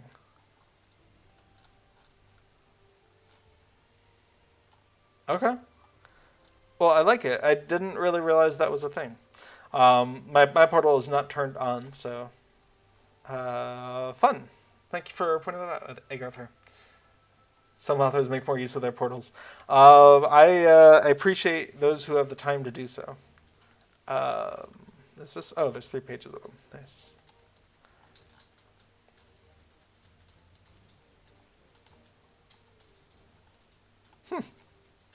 Wild. Okay, neat. Well, thanks for pointing that out.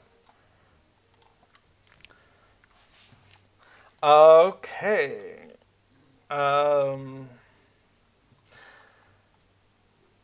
So I have a confusion, of course, because get effects from effect callback doesn't feel like it should be working. And yet, effects list get args.index is working here. So in the effect removed, possible effect, we can see effect removed 16. Okay, so, oh, yeah. We just lost the other one. So effect added. Perfect. So that was 173666. So effect removed, we get index equals that. Possible effect 173666. And then the thing that is boggling me is that, yeah, we're saying, oh, it was 173667. Oh. Okay, in effect removed, there is an effect that I was missing. That's what it is. Okay, so in effect removed, and this was in my head, but not well enough, apparently. If args contains an effect, and this is true on removed, then you have to use that because the index no longer works because the effect doesn't show up in the effects list. It's been removed and passed to your callback function, but you can no longer find it in the effect list.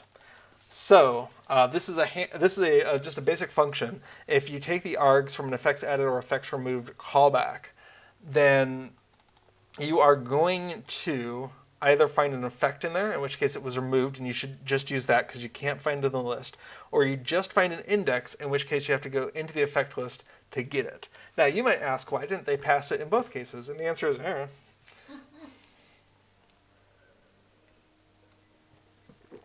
that's okay. So this was me not paying enough attention to the debug output that I was getting. Effect removed, center and args.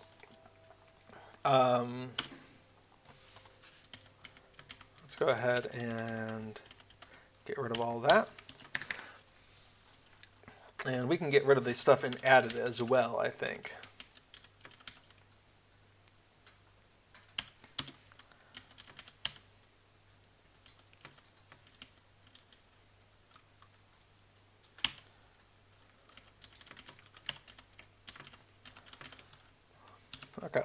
So we have effect added and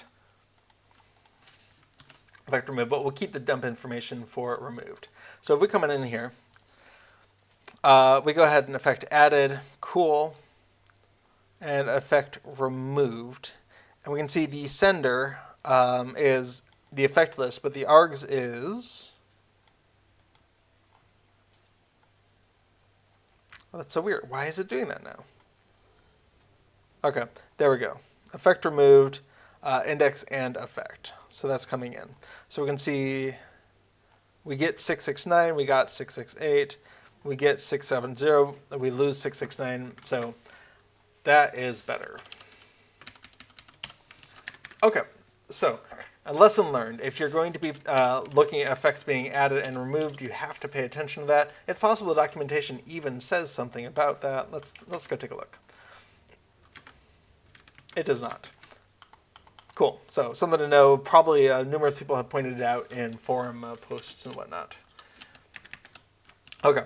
So we have the what we need to track what's being added and what's being removed.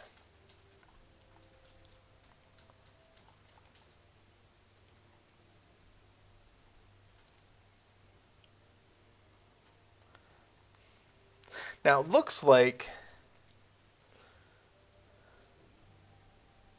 when the plugin is first loaded, that very first callback didn't give us the effect that we were looking for. Not sure what's up with that.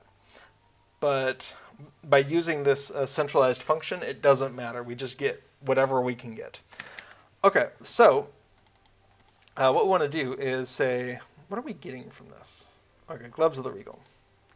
So, first of all, if we pick this up, awesome, it's green.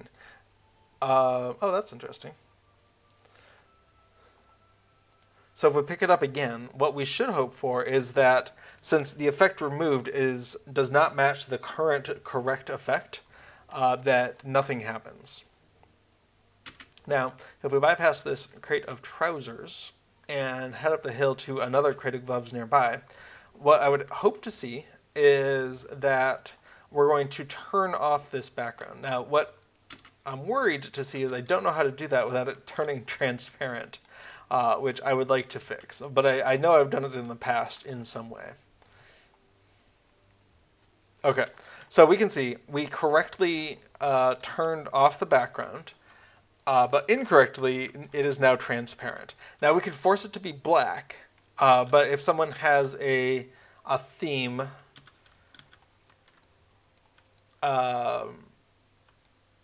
then it wouldn't match the background of the rest of the window. So another option is to just set it to a different color if it is wrong. Okay, so let's do that.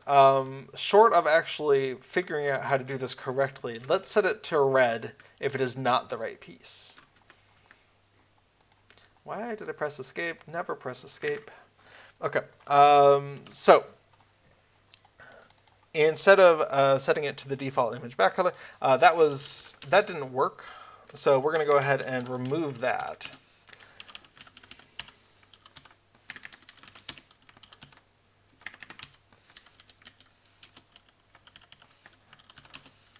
We're going to set it to red, just nice and easy.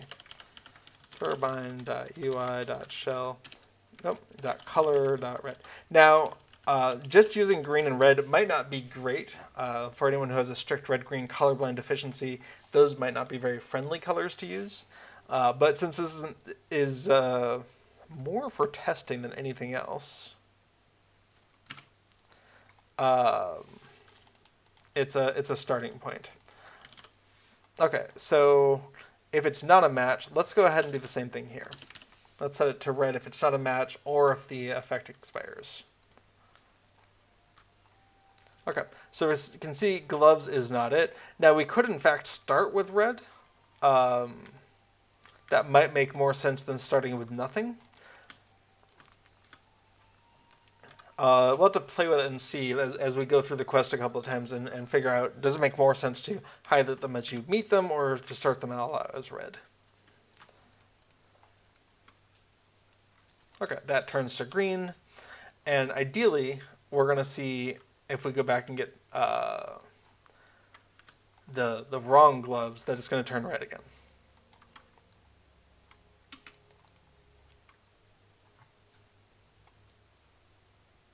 Perfect. Okay, so we could do the same thing with shirts here, maybe. Okay, that's what it would look like. And for the gloves, this is why it might be useful to make everything at least a minimum width, so that we get a consistent UI where it's just the color of the text being changed.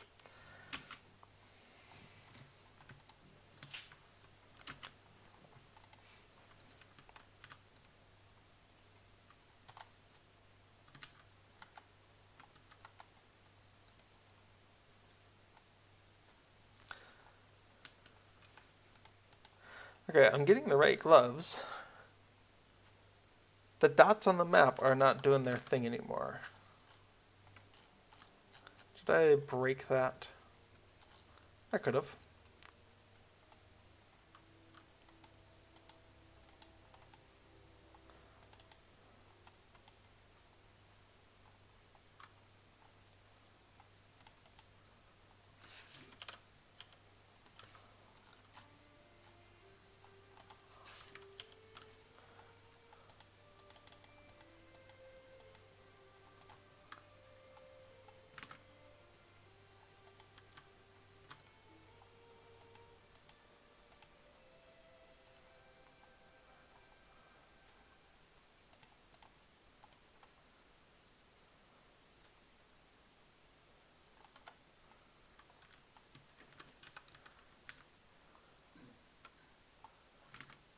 Why do the dots stop disappearing?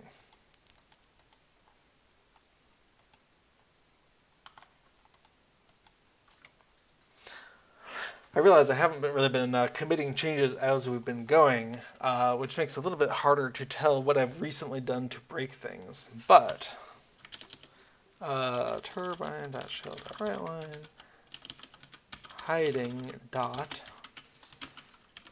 and let's get the key name in there. Okay, and then let's just see.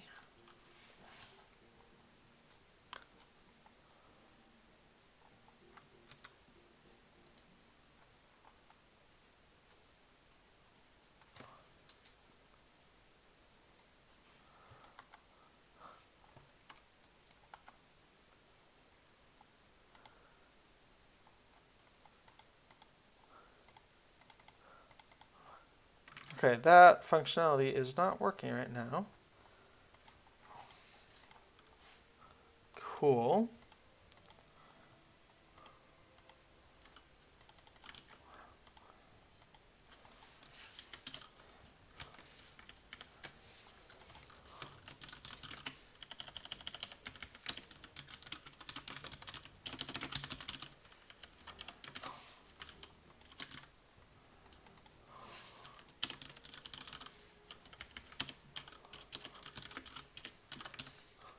What's going on with you?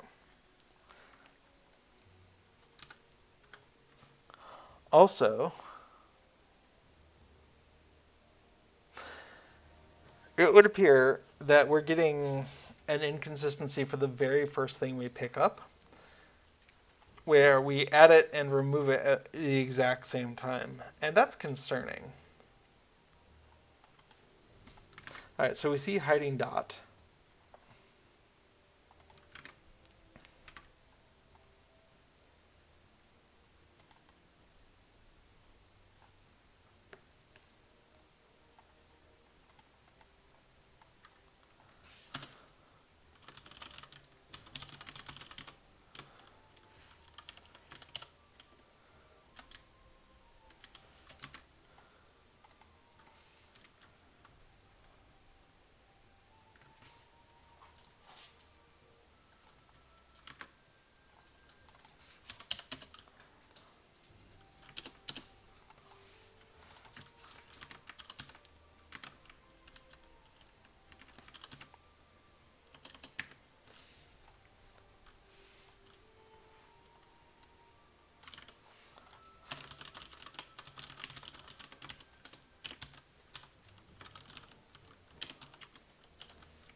I'm just going to dump out that dots on map because we don't seem to be getting it, and that's concerning.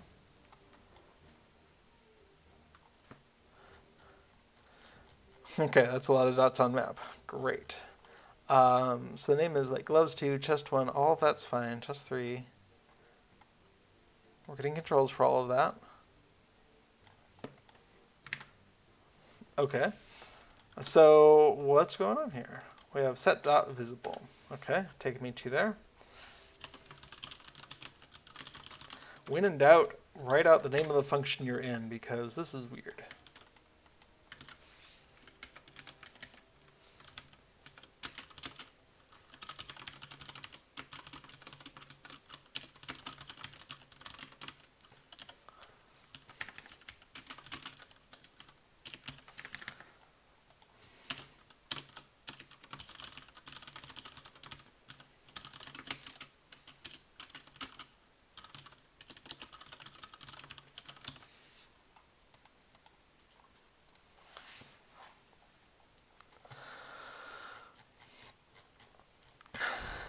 Okay, so did we still dump that out? I thought I said don't do that.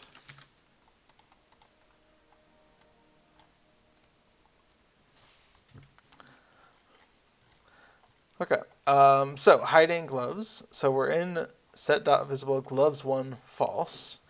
We get the dot. We get the dot. We get the dot. Awesome. So if dot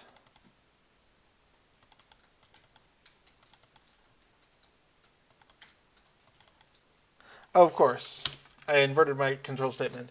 The dot needs to be visible in order for us to hide it. That was a long ago change. There we go. My goodness.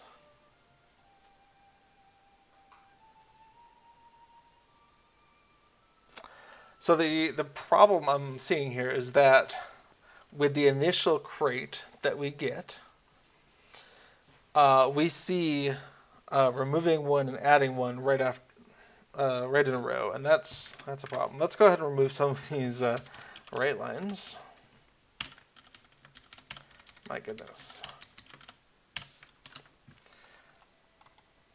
Test your changes right away.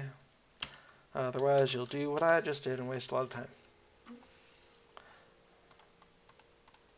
Okay, so the very first thing we see is effect added and effect removed.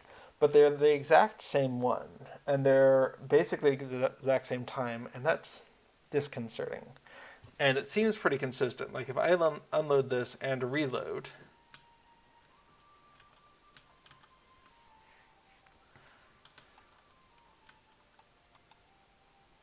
and come over to this crate of boots.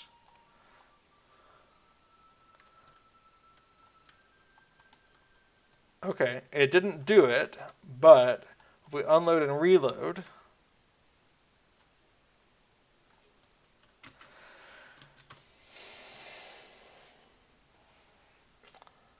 it's like the very first time if you get rid of it, you get something incorrect, or you don't get that the effect in the callback. So we get the wrong value here. This is probably, I would almost say it's a bug, because effect removed should include the removed effect. And if it doesn't, we should just ignore it. So effect removed, let's go ahead and say if category and args.effect. Let's force that. And then come on over here to gloves. We have some gloves. So if we go ahead and grab these, okay, that is what we want. So if we come on over here to Regal, we set that, it's red. If we come in and reload the plugin, reset it to Regal, and pick this up, we get the incorrect ID, but we just toss it away because it's unlikely to be what we want it to be. Lord Zach says, hello, Lord Zach. We're making progress in Hytbold. I was just lamenting how I hadn't committed some changes recently, so I think we need to kind of review what we've done and make some changes. But the effect added and removed here is working the way we want it to. So if we pick up the gloves of the winter, great, everything disappears. Like I said before, I don't have a reset button somewhere. I should probably have like a reset button down here to reset the at least the map, if not the paper doll. But that's okay.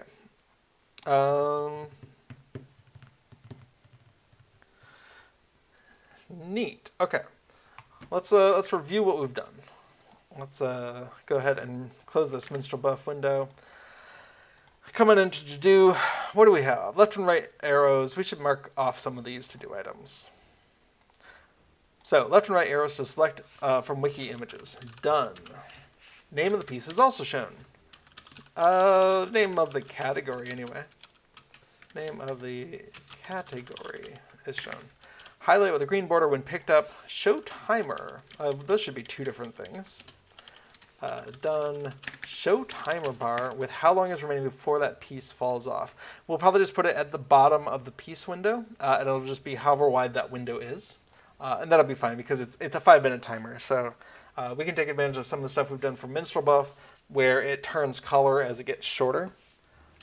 See Minstrel Buff 2 for a color changing timer bar.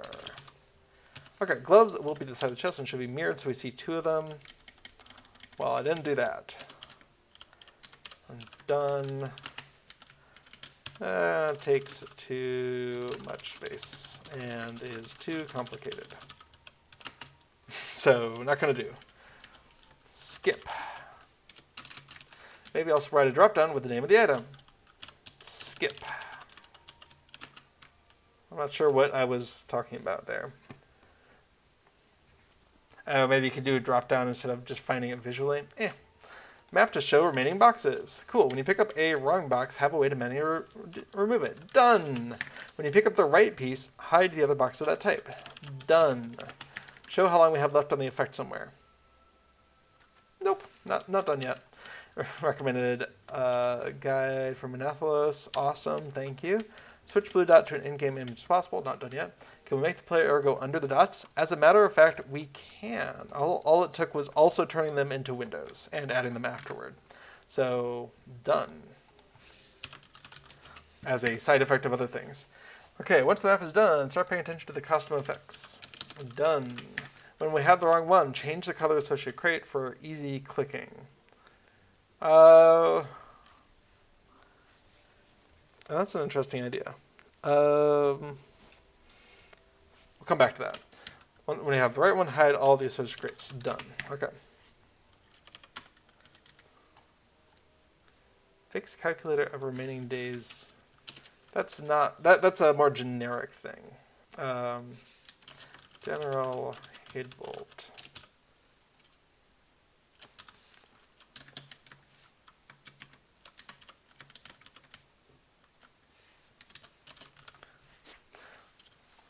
Okay. External comes down, move image across on the libraries, pull more advanced alerts. When a wrong chest is found, so keeping track of when /LLC happened will give us that ability. So we're gonna pay attention to that soon. But I think we need to commit our changes so far, which have been awesome. Okay, so the tooltip for what type of crate it is interesting. If we have different colors for the crates, that could also be interesting. I'm worried that having six different colors for the dots plus a good and a bad color might be visually chaotic. So I could see maybe having a little icon. I don't know. I have to think about that. Okay, but that's fine. We've done a lot. So let's go ahead and switch on over to source control where we can start keeping track of these things. So first of all, we've added some new resources. Added green and red dot for good and bad crates. And we'll go ahead and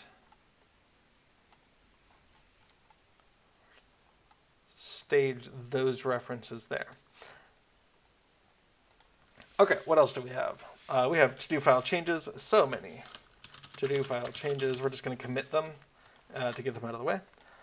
Alert window, updated alert to accept left and top positions for window. Really, we're just using the top right now, but it seems silly not to do both. Okay, the image carousel control. This was allowing change in the colors. Turned off debug colors for image carousel. That was these two. In main, okay, added aiding the eStemnet quest strings file. That's going to be here and aiding strings. Yeah. Oh, we have another turned off debug image colors for, this is the, quest control.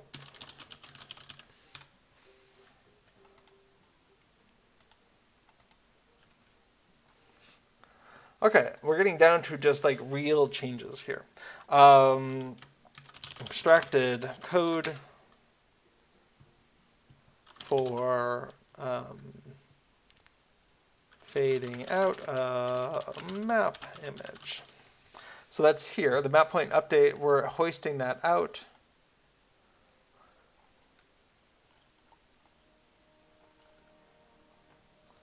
I think all of that is fine. The image carousel control, this is where we set the background color. What else do we have? Fixed how we get the effect added or removed. So that's going to be, instead of effect list, we're going to use the get effect from effect callback. And we're going to go ahead and add that function here.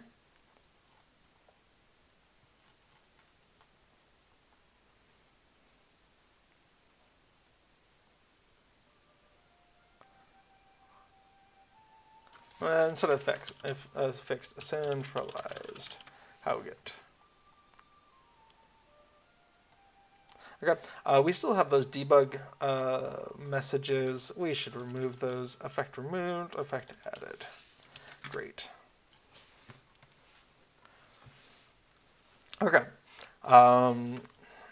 Fleshed out code for what happens when an effect is added or removed. Okay, so this is the main bulk of everything we've done, is instead of doing nothing for effect removed, we now pay attention to it, and for adding it, we do more than just saying nothing in a comment. So all of that is great. We're going to be using the set current image back color here. Set current image back color, so we need that now. And the map control this is a separate commit, so that's fine. Okay. Fade out dots instead of immediately hiding them. Okay, and that is all of that.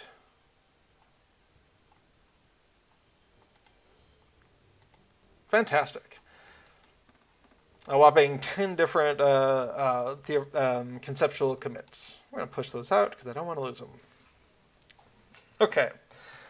So, what do we have? We have the ability. Uh-oh, what gloves am I trying to wear? Oh, I'm not wearing any gloves. Good. Okay. So, we have the ability to note what the model is wearing. In this case, a balladeer, which comes across as nothing. We have shoulders, which are regal. We have chest plate, which is regal.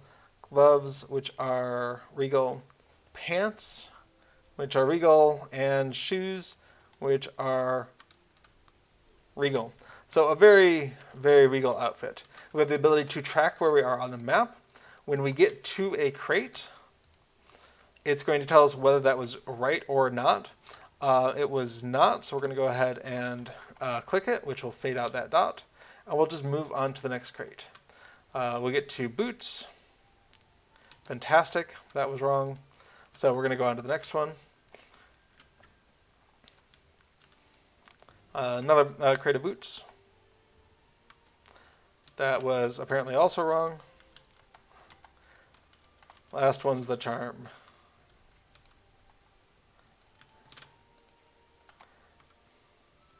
Okay, that was the correct piece of that. So automatically marks everything, and we have a green.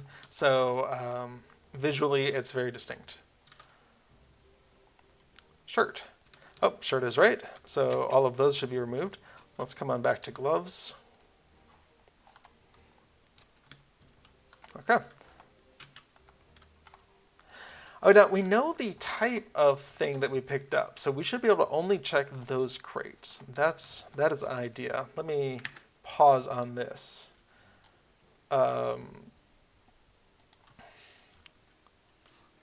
Where's my /LOC thoughts? We know the category of what was picked up, so only check those crate locations. That'll make it easier to not accidentally pick the wrong crate, even if they've moved a little bit, because most crates of different types are in different locations. Okay, so we can see we don't need this crate of shirts.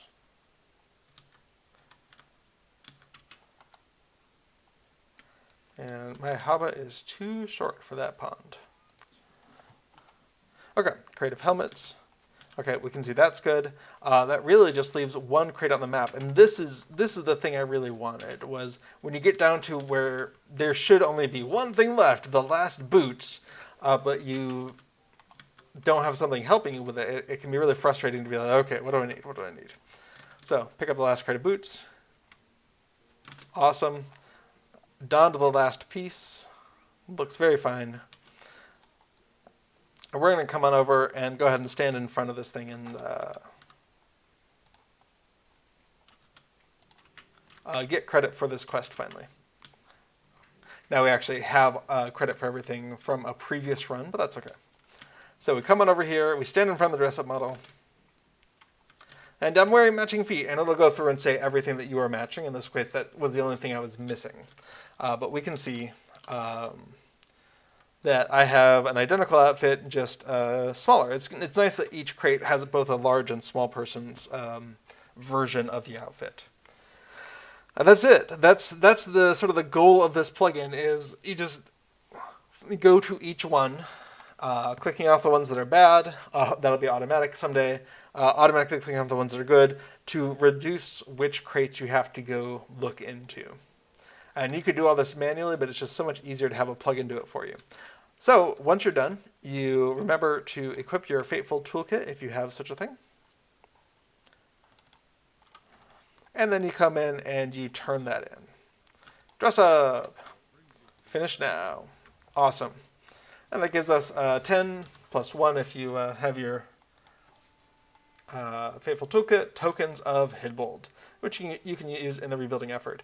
Now, I can't retry that quest until tomorrow, but that's okay, because I think we're rapidly coming to a close here.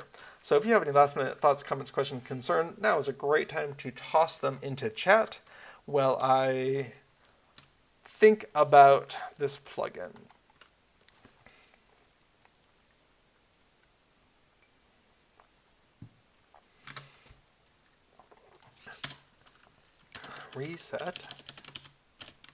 Reset map and paper doll when quest is accepted or turned in. And turned in. What does that look like?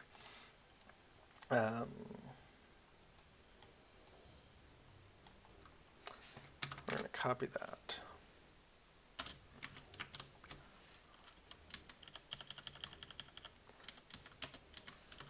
Turn in text. Looks like that.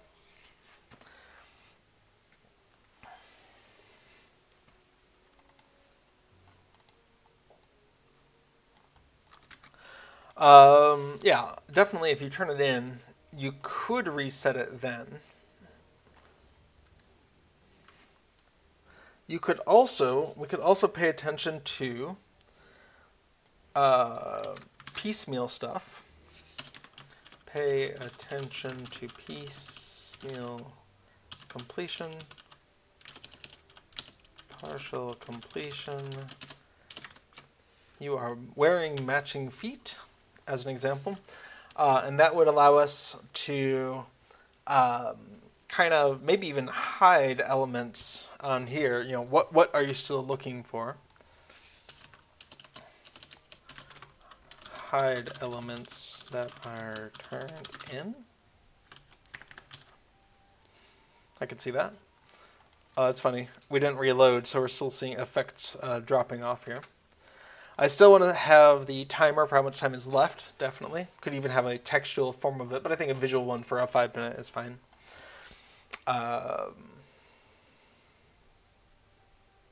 Okay, so obviously the core part of this is done, but I think there's some refinement that I'm still going to work on next week, at the very least. One could spiral into a bunch of extra stuff that's not necessary. So I'll try to limit it to what's here unless something really good, a really good idea comes up, because there's so many other Hytbold, rebuilding Hytbold quests that I'm interested in maybe providing a little helping hand to, especially some of the instances where I can't remember which one it is. One of these instances has you going to destroy an idol, and there's just not that many in the instance, and the instance feels pretty maze-like. So I want to. There's another one where you have to pay homage to like 3 different statues in the area, and it's a triple level area. So there's a top level, medium level, and bottom level, and the statues can be in any of those. And I think it'd be kind of neat to have like a top, middle, and bottom layout in the helper window. There's like, here's the locations you have to check in each level. Things like that. So I don't want to spend too much time on this, but I could easily spend a lot of time on Hytbold in general and dress up in specific. Okay, we're going to call that done, however.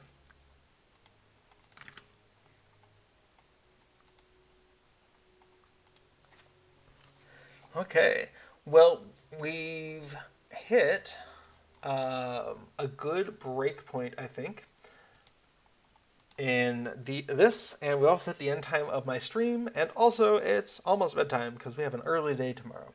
So I think this is a great stopping point. I want to thank you all for being here. Let's see.